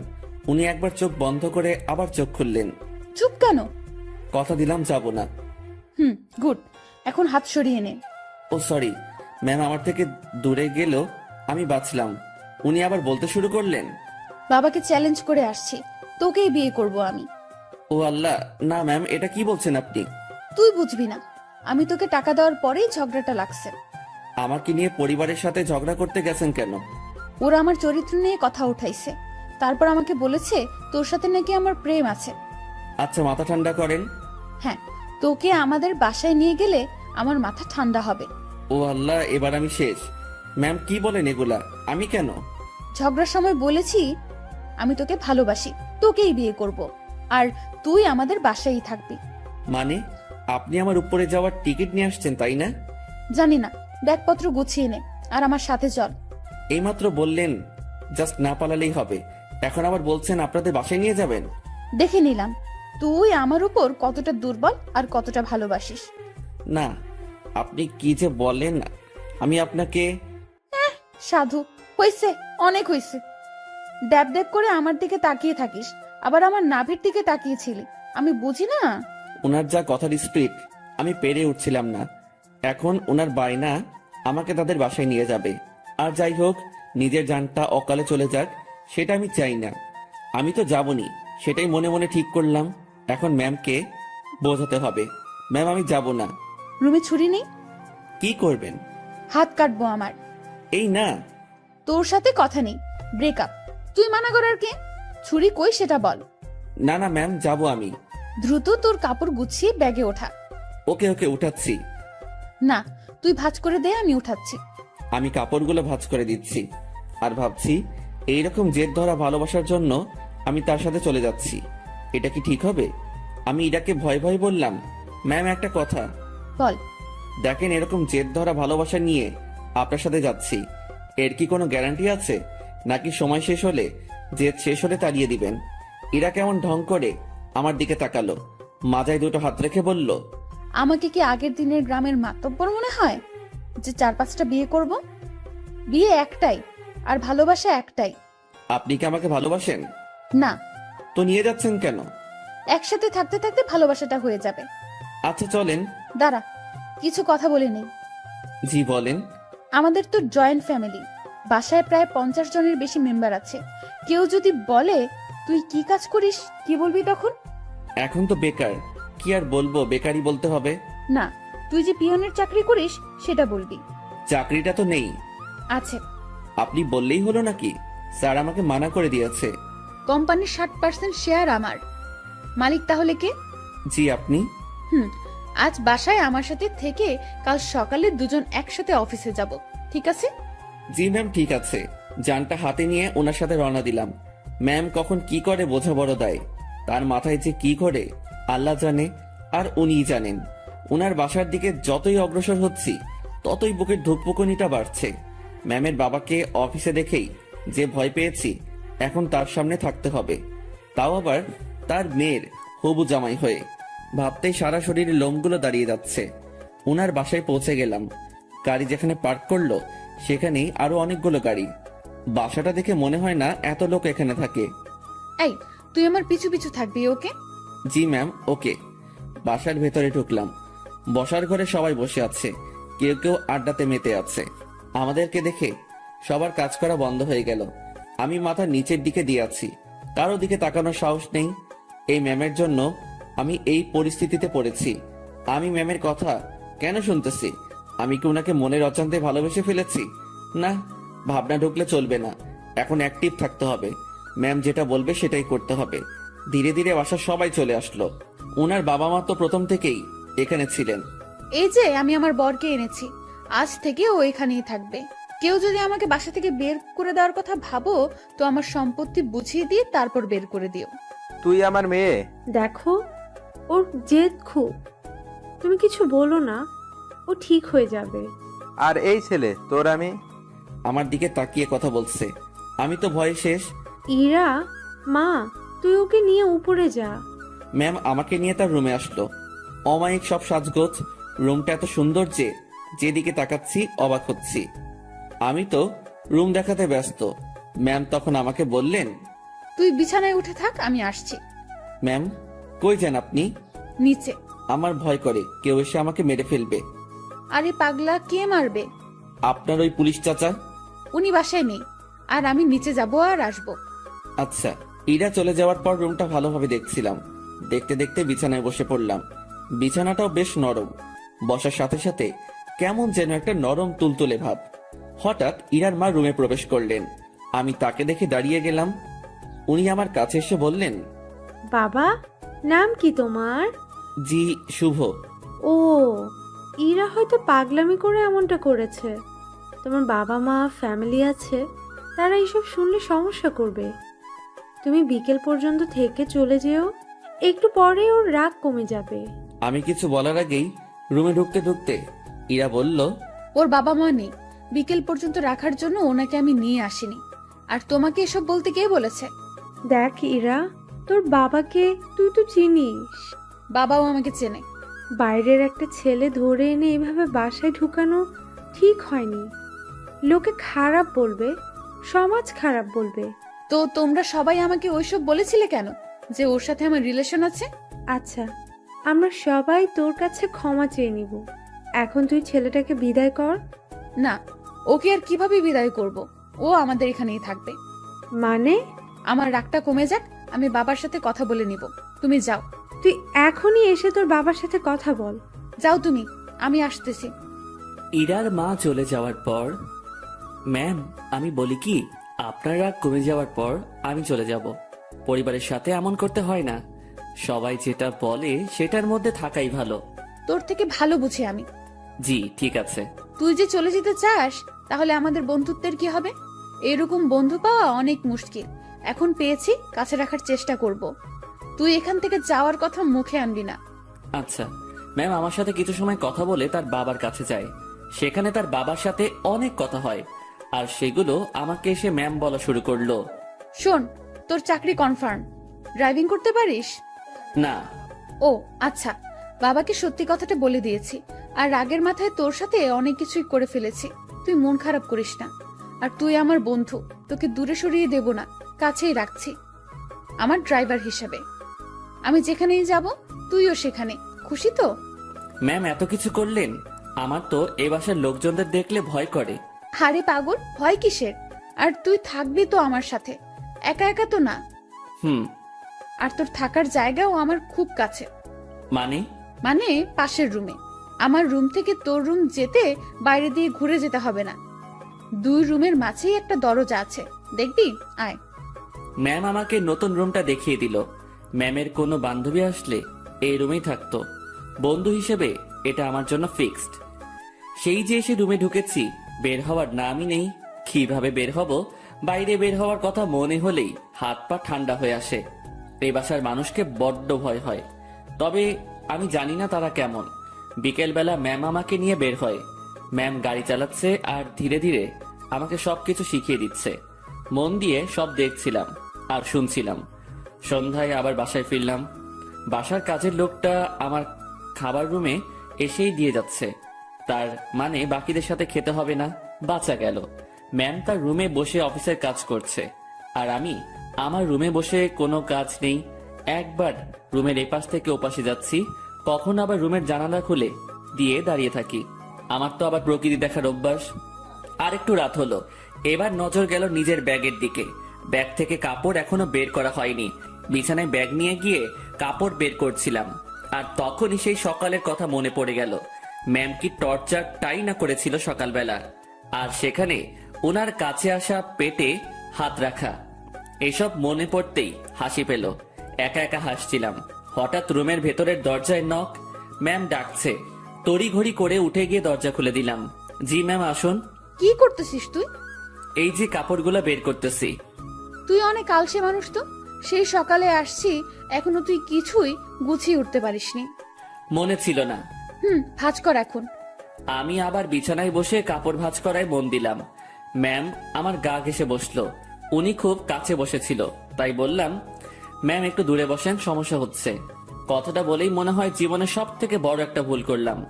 কথাটা বলার সাথে সাথে ম্যাম চোখ লাল করে ফেললেন। দেখে বোঝাই যাচ্ছিল বেশ রাগ করেছে। ফর্সা মানুষ, তার শরীরে রক্তগুলো সব চোখ মুখ গালে এসে জড়ো হচ্ছিল। দেখে এমনটাই মনে হচ্ছে। উনি উঠে দাঁড়ালেন আর তার রুমে চলে গেলেন দরজা না লাগিয়ে। আমি বিছানায় বসে আছি, ভাবছি ভুল যা করার তা তো করেই ফেলেছি। আমার জীবনে সুখ নেই, শুধু সমস্যা আর সমস্যা। কাপড় আর ব্যাগ ফেলে রেখেই পা টিপে টিপে তার রুমের দিকে এগোতে থাকলাম। উকি দিয়ে দেখি আমার মতোই জানালা খুলে দাঁড়িয়ে আছে, বারবার চোখ মুছছে। ওনার রাগ ভাঙাতে ওনার খুব কাছে গিয়ে দাঁড়াতে হবে, তাছাড়া এর বিকল্প কোনো উপায় নেই। আমি পা টিপে টিপে তার কাছে গেলাম। উনি কিছু বলছেন না, হয়তো টের পেয়েছেন আমি আসছি। উনি যে চালাক মানুষ, আমার রুমে প্রবেশ করা অবশ্যই টের পেয়েছেন। আমি তার পাশে গিয়ে দাঁড়াতেই, আপনি আপনার রুমে যান, নয়তো খারাপ কিছু হবে। দুঃখিত, আমার ভুল হয়েছে। আমি আপনাকে আপনার রুমে যেতে বলেছি। আমি আরেকটু কাছে গিয়ে দাঁড়ালাম, কিন্তু তার শরীরের সাথে স্পর্শ লাগেনি। রাগ উঠায়েন না আর। আচ্ছা, ইংরেজি ভাষায় বলতেছি, সরি। তোর সরির আমি, তুই যাবি এখান থেকে? একটু তো দূরেই যেতে বলেছি, তাতেই এত রাগ করতে হবে? আমি তো দূরের মানুষ, দূরেই থাকবো, তাই না? না, কাছের মানুষ। না না, কাছের মানুষ তো দূরে থাকে না, কাছেই থাকে। সরি, আমি বুঝতে পারিনি। আমার বলাটা ঠিক হয়নি, আপনার কাছে আসাটা ঠিক ছিল। রাত হয়েছে, রুমে গিয়ে ঘুমিয়ে পড়ো, সকালে অফিস আছে। রাগ কমেছে তো আপনার? কমে যাবে। এত অভিমানী আমি কখনো দেখিনি। আমি নিজেই নিজেকে প্রশ্ন করলাম, আমি ভুল করছি না তো? উনি এত বন্ধুত্বের কথা বলতেছেন, আমি তো তার ডাকে একটুও সাড়া দিচ্ছি না। আমার কি দূরে থাকাটা ঠিক হচ্ছে? উনি তো তার বন্ধুর জন্য অনেক কিছুই করেছে, আমি তো কিছুই করতে পারলাম না, বা এখনো কিছু করিনি। আমি কি তার বন্ধুত্বের ভালোবাসায় সাড়া দিব? মনের সাথে বোঝাপড়া যখন শেষ হলো, তখন আমি তার ডান হাতটা আমার দু হাতের মধ্যে রেখে বললাম, এই তো কাছে এসেছি, আর দূরে যাওয়ার কথা বলবো না। অমন ভুল কখনো হবে না, সরি। সত্যি তো? ওনার কণ্ঠ শুনে মনে হচ্ছিল অভিমানটা অনেকটাই কমেছে। কেন যে ম্যাম এমনটা করে? ম্যাম, এখন যাই তাহলে। কাছে থাকতে ভালো লাগছে না। আপনি তো বললেন কাল অফিস আছে, আমাকে ঘুমাতে বললেন। পরে ঘুমাবি। ম্যাম আনমনে জানালা দিয়ে বাইরে তাকিয়ে আছেন। তার ডান হাতটা তখনই আমার দু হাতের মধ্যে এক অন্যরকম ভালো লাগা কাজ করছিল তখন। সেটা যে কি আমি ঠিক বলতে পারবো না। আমি ম্যামের মুখের দিকে তাকালাম, দেখি মিটিমিটি হাসছে। আমি তার হাসি দেখে প্রশ্ন করেই বসলাম, এভাবে আনমনে বাইরে তাকিয়ে কি দেখেন? বাইরে কি দেখি? হুম। তোকে। আমাকে মানে? আরে পাগলা, তুই আমার জীবনে এমন ভাবে আসলি, মানে আমি ভাবতেই পারিনি। তোর মতো একটা গাধা, তবে ভালো মানুষের সাথে বন্ধুত্ব হয়েছে। তবে আমার পোড়া কপাল। কেন? তুই আমাকে দেখে ভয় করিস, তেমন কথা বলতে চাস না। আমি যা বলি শুধু সেটাই করিস। আর কি করব? যাই হোক, সব ঠিক হয়ে যাবে। যা, এখন ঘুমিয়ে পড়। আচ্ছা, গুড নাইট। Good night. পরদিন সকালবেলা থেকে অফিস করা শুরু করলাম। ম্যামের সাথেই সবসময় থাকা, উনি যা বলে সেগুলো শোনা এবং করা, এগুলোতেই ব্যস্ত। দিনকে দিন যাচ্ছিল, আমার অবস্থা ততই ভালো হচ্ছিল। ম্যামের সাথে কথা বলতে এখন আর ভয় লাগে না। কোনো কিছু লাগলে সোজা সাপটা বলে দেই। এদিকে ড্রাইভিংটাও একটু একটু শিখেছি। তাদের বাসার দু একজনের সাথে কথাও হয়েছে। মোটামুটি সবকিছু স্বাভাবিকের দিকেই বলা যায়। কিন্তু এমনটা একটা দিন আসলো, সেদিন আমার স্বাভাবিক মন আর ঠিক থাকলো না।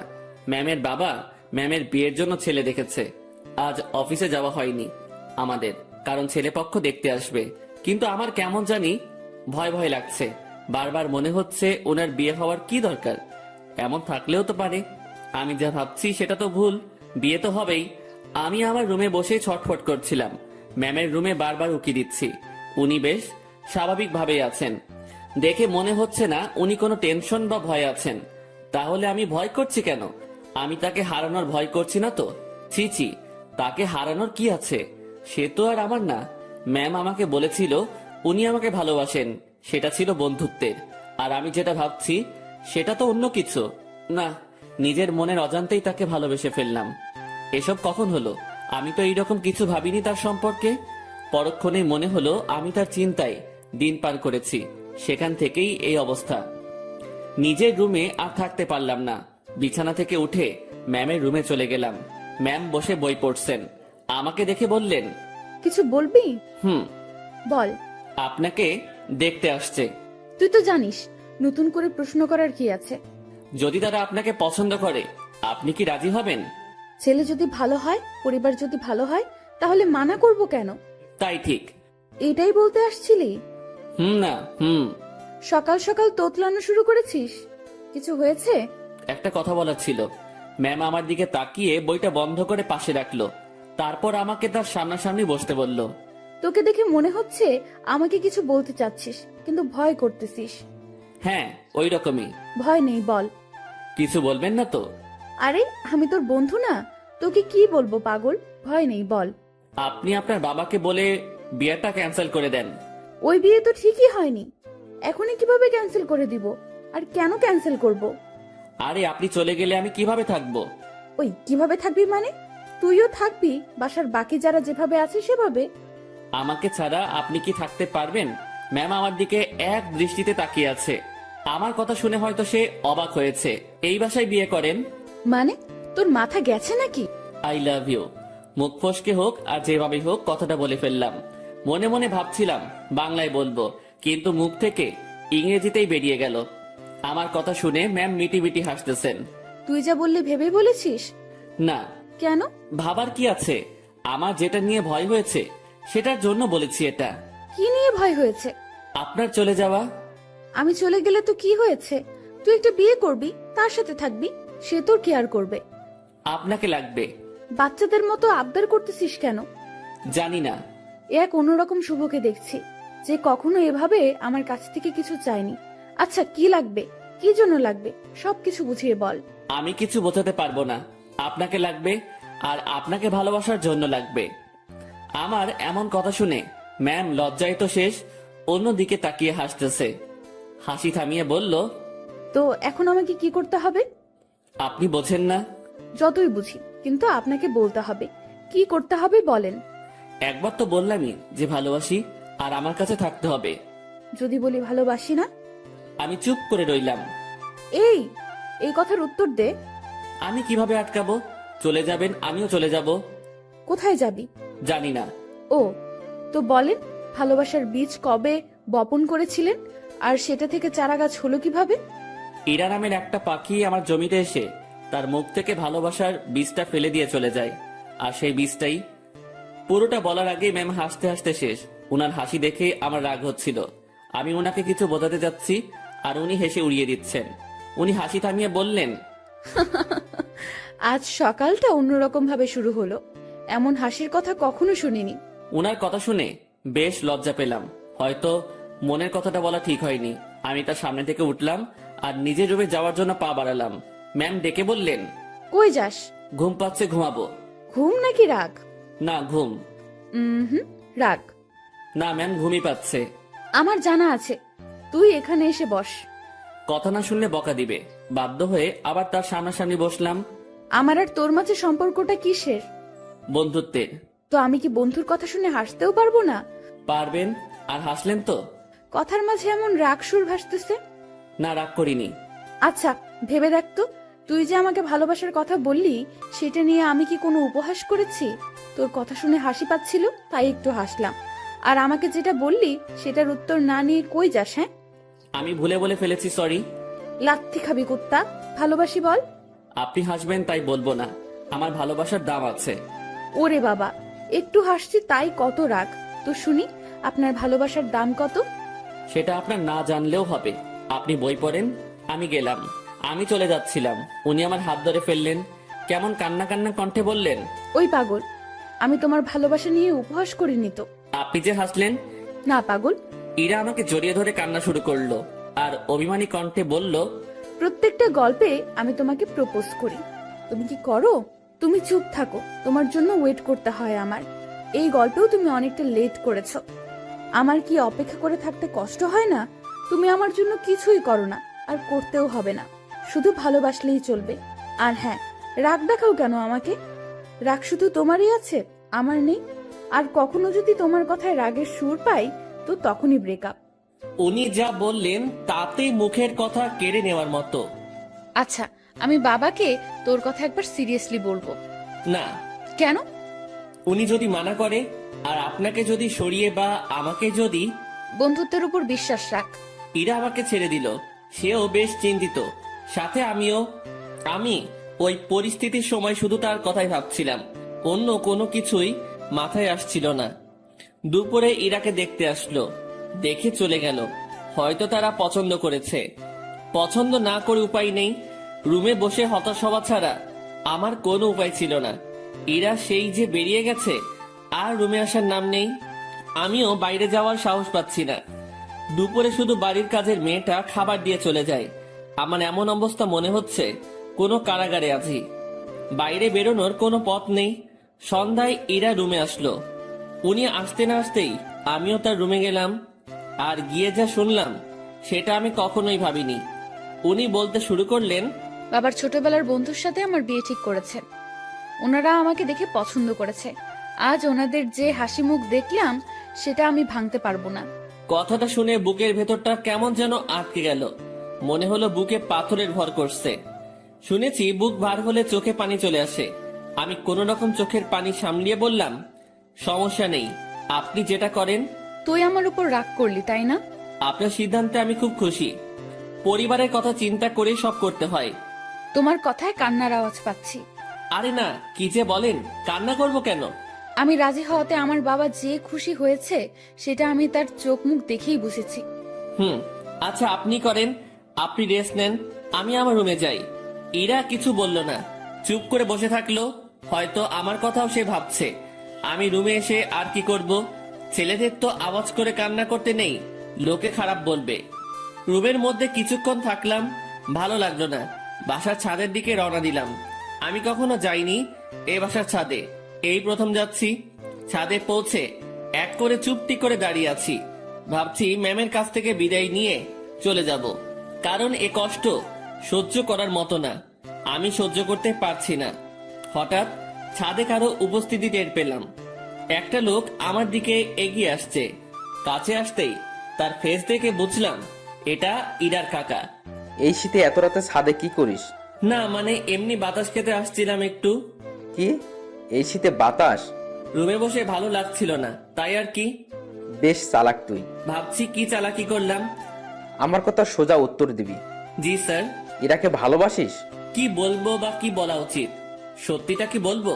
আবার আমার কোনো বিপদ আসবে না তো? সত্যিটাই বলবো, যা হবার হবে।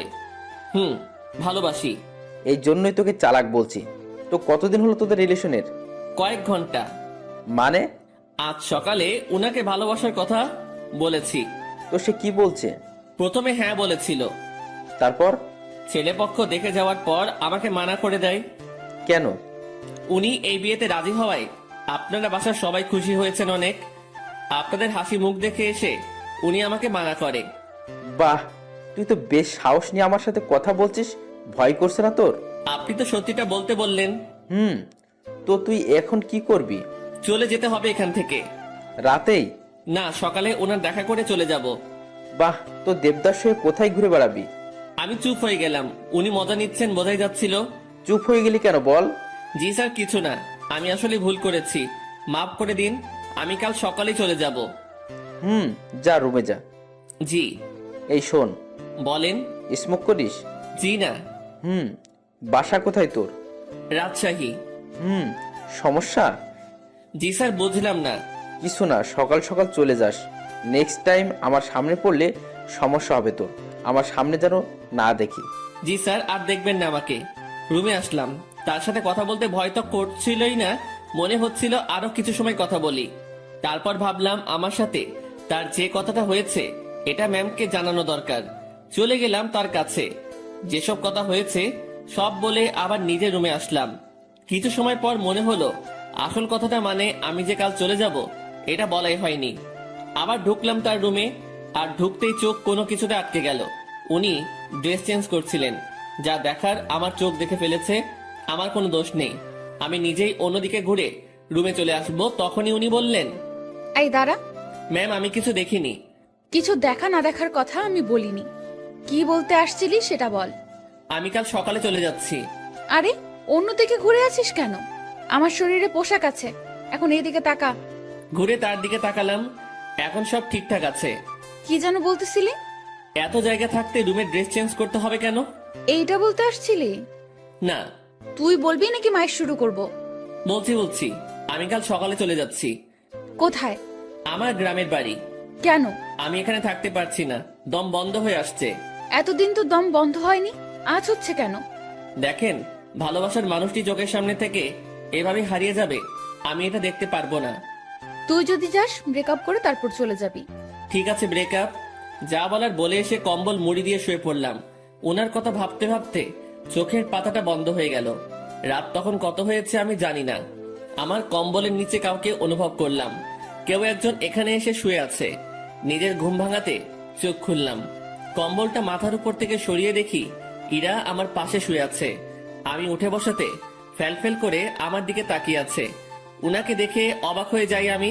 কয়েকদিন পরে যার বিয়ে, সে আমার রুমে আমার সাথে একই বিছানায় এসে শুয়ে আছে। এর মতলবটা কি? যেমন ছিলি তেমন করে শুয়ে থাক। আপনি এখানে কি করেন? দেখছিস না শুয়ে আছি? আপনার রুমে যান। এখানে কি? এটাও আমার রুম। এভাবে এত কাছে আসা ঠিক না। কোনটা ঠিক তোকে বলতে বলছি আমি? যেমনটা ঘুমিয়েছিলি তেমনটাই ঘুমিয়ে থাক। শোনেন, আপনি আমাকে কিছু বলতে দিল না। উনি উঠে আমার মুখ চেপে ধরলো, তারপর শুয়ে দিয়ে উনি আমার পেটের উপর বসে কম্বলটা আমার মাথার পেছনে গুজে দিল। তারপর তার ফোনের লাইট অন করে সাইডে রাখলো।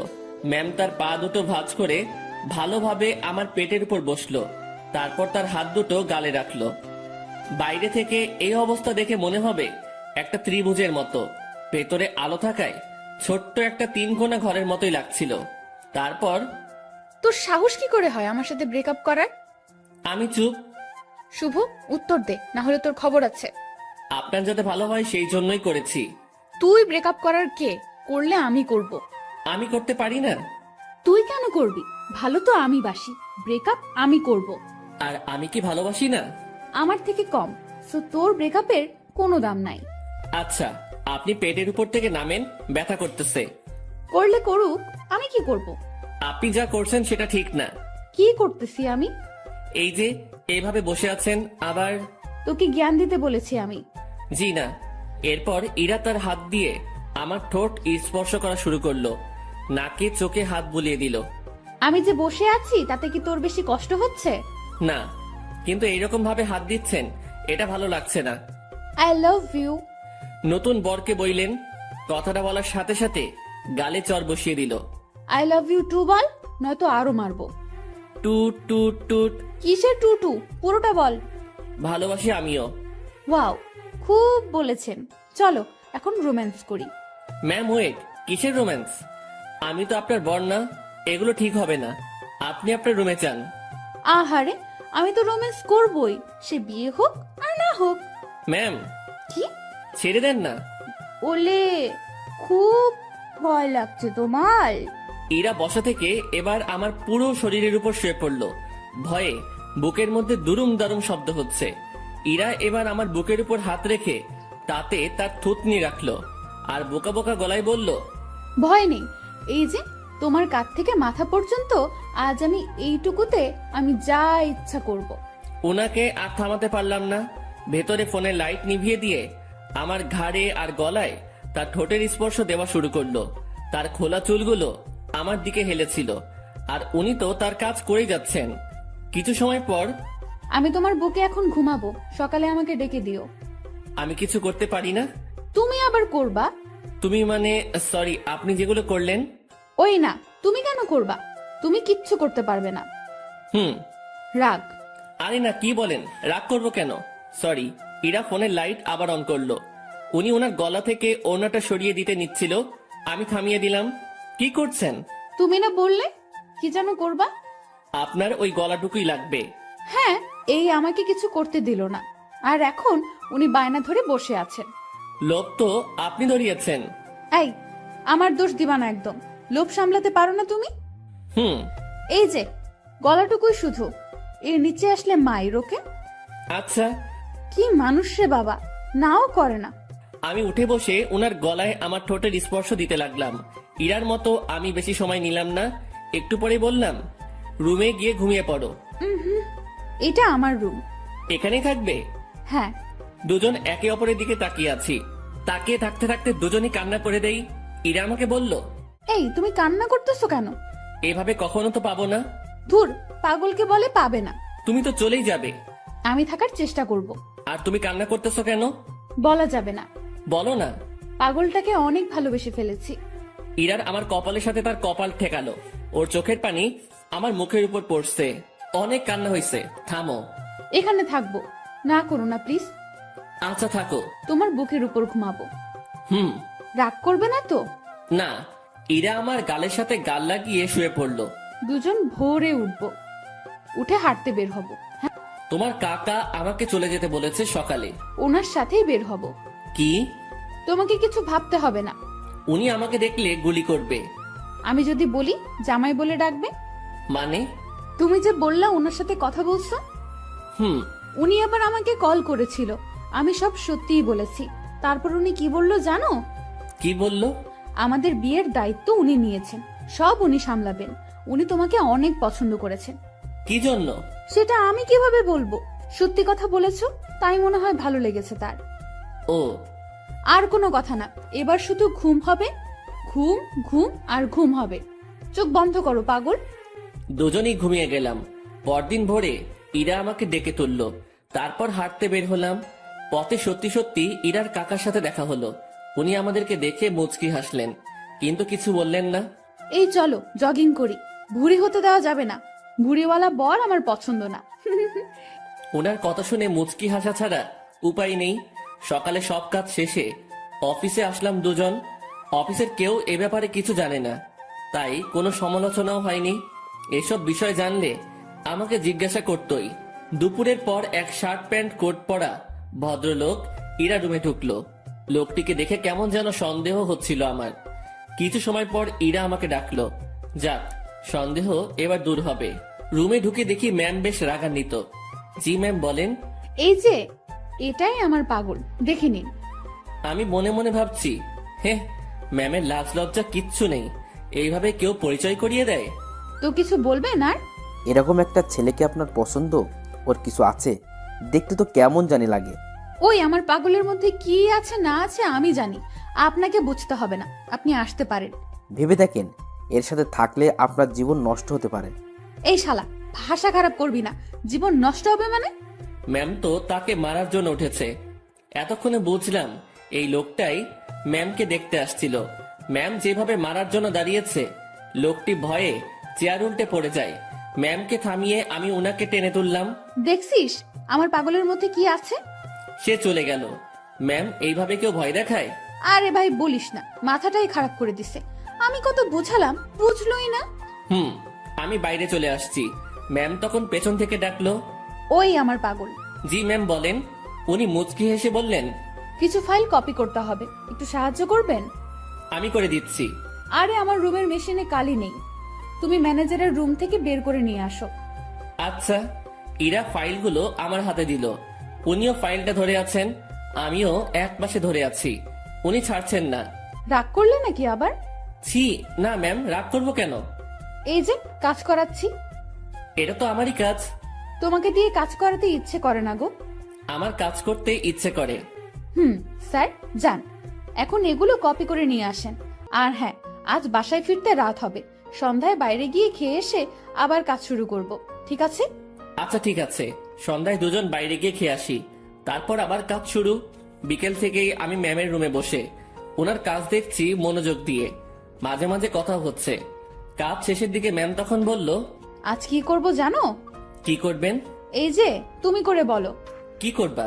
এক জগ চা বানিয়ে দুজন রাত 10টার পর ছাদে যাব। কেন? গল্প করব। এই ঠান্ডায় ছাদে? রুমেই তো ভালো। আরে না, ছাদে আগুনের ব্যবস্থা করব। তুমি আমি পাশাপাশি বসে চা পান করব আর গল্প করব। আর স্যার, মানে আপনার বাবা যদি দেখে? ও পাগল রে পাগল, কাকা তো বাবাকে সব বলে দিয়েছে। বাবা আবার তার বন্ধুকে মানা করে দিয়েছে। আর সেই জন্যই ছেলেটি আমার কাছে আসছে রিকোয়েস্ট করার জন্য, যাতে আমি মানা না করি। তারপর তোমার কথা বললাম, তোমাকে দেখালাম। ও, এই ব্যাপার? জি, এখন বাসায় সব চলবে। সব চলবে মানে? বাসায় চলো, বাসায় গিয়েই বুঝাবনি, ঠিক আছে পাগল? কাজ শেষে আমরা বাসায় আসলাম। প্রতিদিনের মতো আজ আমাকে আর একা খেতে হলো না, সবার সাথে বসে খাচ্ছি। বেশ ভয় নিয়েই টেবিলে বসে আছি। ধীরে ধীরে সবার সাথে পরিচিতি হলাম।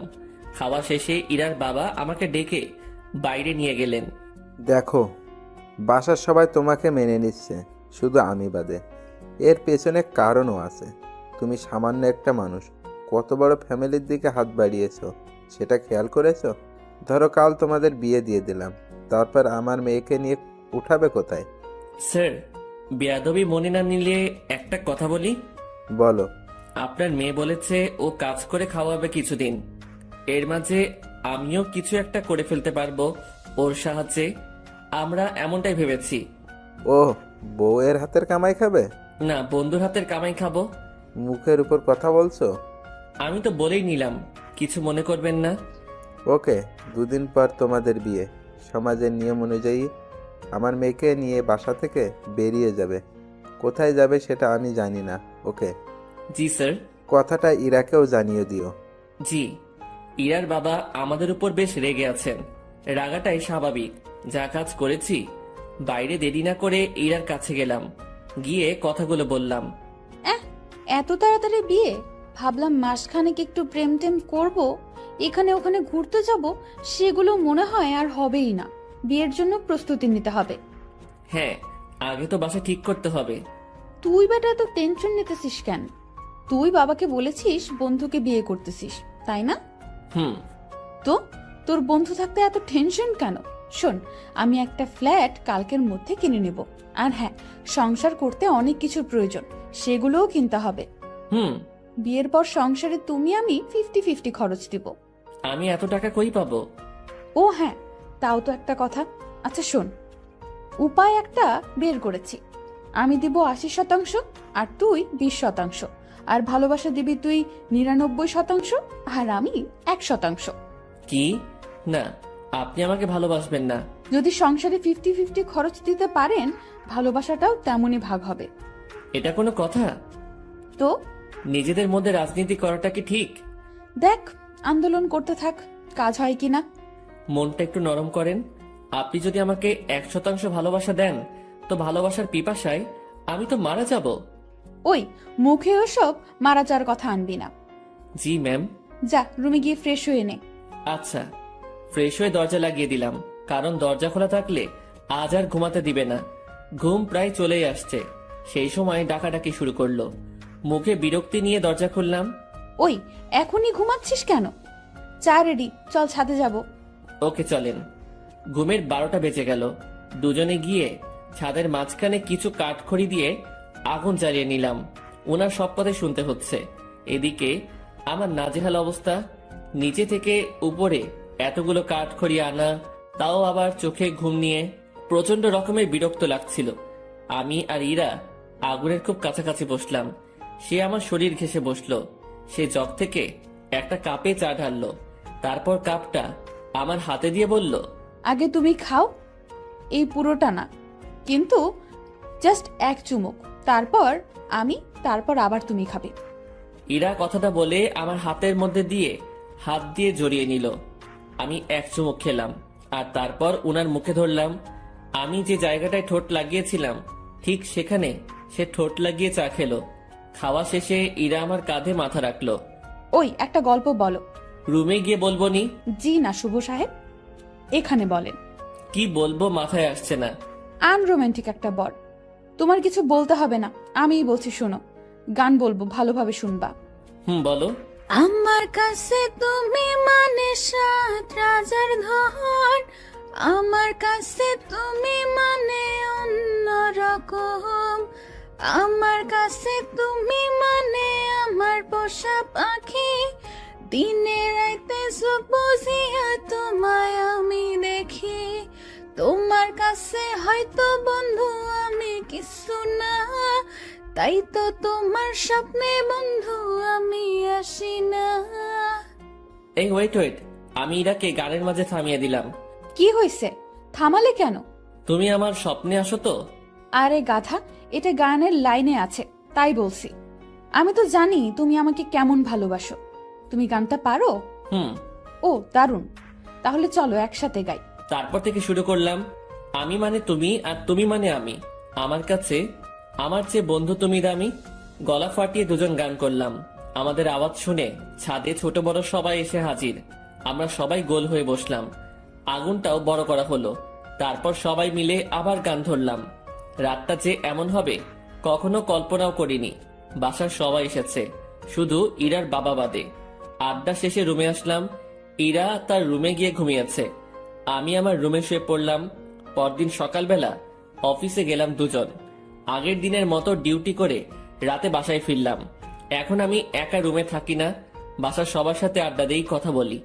দিন দিন আনন্দগুলো বাড়ছিল। কথায় আছে, আনন্দ সুখ বেশি সময়ের জন্য নয়। সত্যি তাই। ইরার বাবা এসে আমাকে জানিয়ে দিয়ে গেলেন কাল আমাদের বিয়ে, আর কালকেই আমাদের বাসা ছাড়তে হবে। আমি আর ইরা বসে বসে ভাবছি কি করা যায়। দোস্ত শোন, এভাবে লাভ নেই, ব্যাগ গুছিয়ে ফেল। তাহলে আমরা কাল চলে যাচ্ছি? হ, যাচ্ছি। অন্য কারোর সাথে বিয়ে হলে তো যেতেই হতো, তাই না? হুম। তো ব্যাপারটাকে স্বাভাবিক নেওয়ার দরকার না? হ্যাঁ, ঠিক বলেছেন।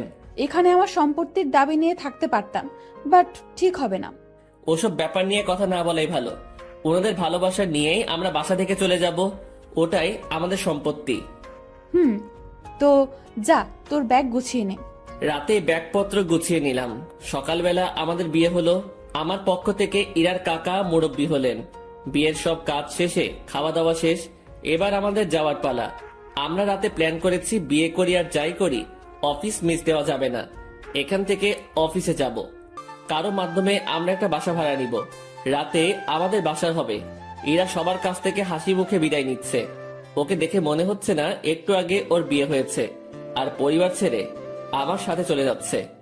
আমরা বাড়ির মেইন দরজা পার হতে না হতেই ইরার বাবা আমাদের আটকিয়ে দিল। কোথায় যাচ্ছ তুমি? কোথায় আবার বিয়ে হয়েছে? এখন কি আর একটা বাড়ি আছে আমার? আমার ঠিকানা তো এখন শ্বশুর বাড়ি, সেখানেই যাচ্ছি। এই বাড়িটাই তো তোমার। যতই আমার হোক, আমি তো এখানে থাকবো না। তুমি আমার উপর রেগে আছো? না, রাখবো কেন? তো চলে যাচ্ছ কেন আমাদের ছাড়া? তুমি তো যেতে বলেছো। কোথাও যেতে হবে না, আমি শুধু তোমাদের ভালোবাসাটা পরীক্ষা করে দেখলাম। কথাটা বলা মাত্রই ইরা তার বাবাকে জড়িয়ে ধরে কান্না করলো। পরে আমরা দুজন জানতে পারলাম এটা তাদের একটা প্ল্যান ছিল। কান্নাকাটি শেষে আমরা আমাদের রুমে ফিরে আসলাম। তখনই অফিসে যেতে চাইছিলাম, সবাই ধরে আমাদেরকে উপরে পাঠিয়ে দিয়েছে। যাক, এখন থেকে আমি দুষ্টামি করতে পারবো। এবার ওনাকে একটু দেখিয়ে দেই আমি কি পারি। ইরা শাড়ি পরেছিল, আমি তার কাছে গিয়ে জড়িয়ে ধরে এক হাত তার পেটে রাখলাম। ওই, কি করিস তুই? কি করি মানে, বুঝছো না? তুই ছাড়। না, ছাড়বো না। আরে ভাই, এগুলো এখনই না, দেরি আছে, আমার কিছু কথা আছে। কোনগুলো? এখনই না। তুই যা করছিস। আমি তো কিছুই করছি না, বা করতে চাইছি না। তাহলে এখানে হাত দিয়েছিস কেন? এমনি। এমনি, তাই না? হুম। ইরাকে ছেড়ে দিলাম, ও বলতে শুরু করলো। স্যার, আমাদের বিয়ে হলো, এই শুকরিয়া আদায়ের জন্য দুইজন নফল নামাজ পড়ব। আচ্ছা। মন খারাপ হয়েছে? কই না। দেখতে পাচ্ছি। মনে মনে আমার সাথে ব্রেকআপ করলা নাকি? না, কি বলো? বুঝি বুঝি, আমি সবই বুঝি। ইরা আবার আমার কাছে আসলো। চোখ বন্ধ করো। আমি চোখ বন্ধ করলাম। যেখানে হাতটা দিয়েছিলে সেখানে হাতটা রাখো, তবে এদিক সেদিক নিয়ে যেও না যেন, কারণ বাকি জায়গায় তোমার স্পর্শগুলো আমি ভিন্নভাবে নিতে চাই। হুম, বুঝেছি। ঠোঁটে চুমু দে। হুম, দাও। হুম, দিব না। কেন? পচা তুমি, তাই। আমি কি করলাম? আমাকে আমার বাবা মার কাছ থেকে চুরি করেছো। আচ্ছা, তাহলে তাদের জিনিস ফেরত দিয়ে আমি চলে যাই? এই না, কেন? কারণ আমি চোরের প্রেমে আহত। দুজন মুচকি হেসে একে অপরকে জড়িয়ে ধরলাম।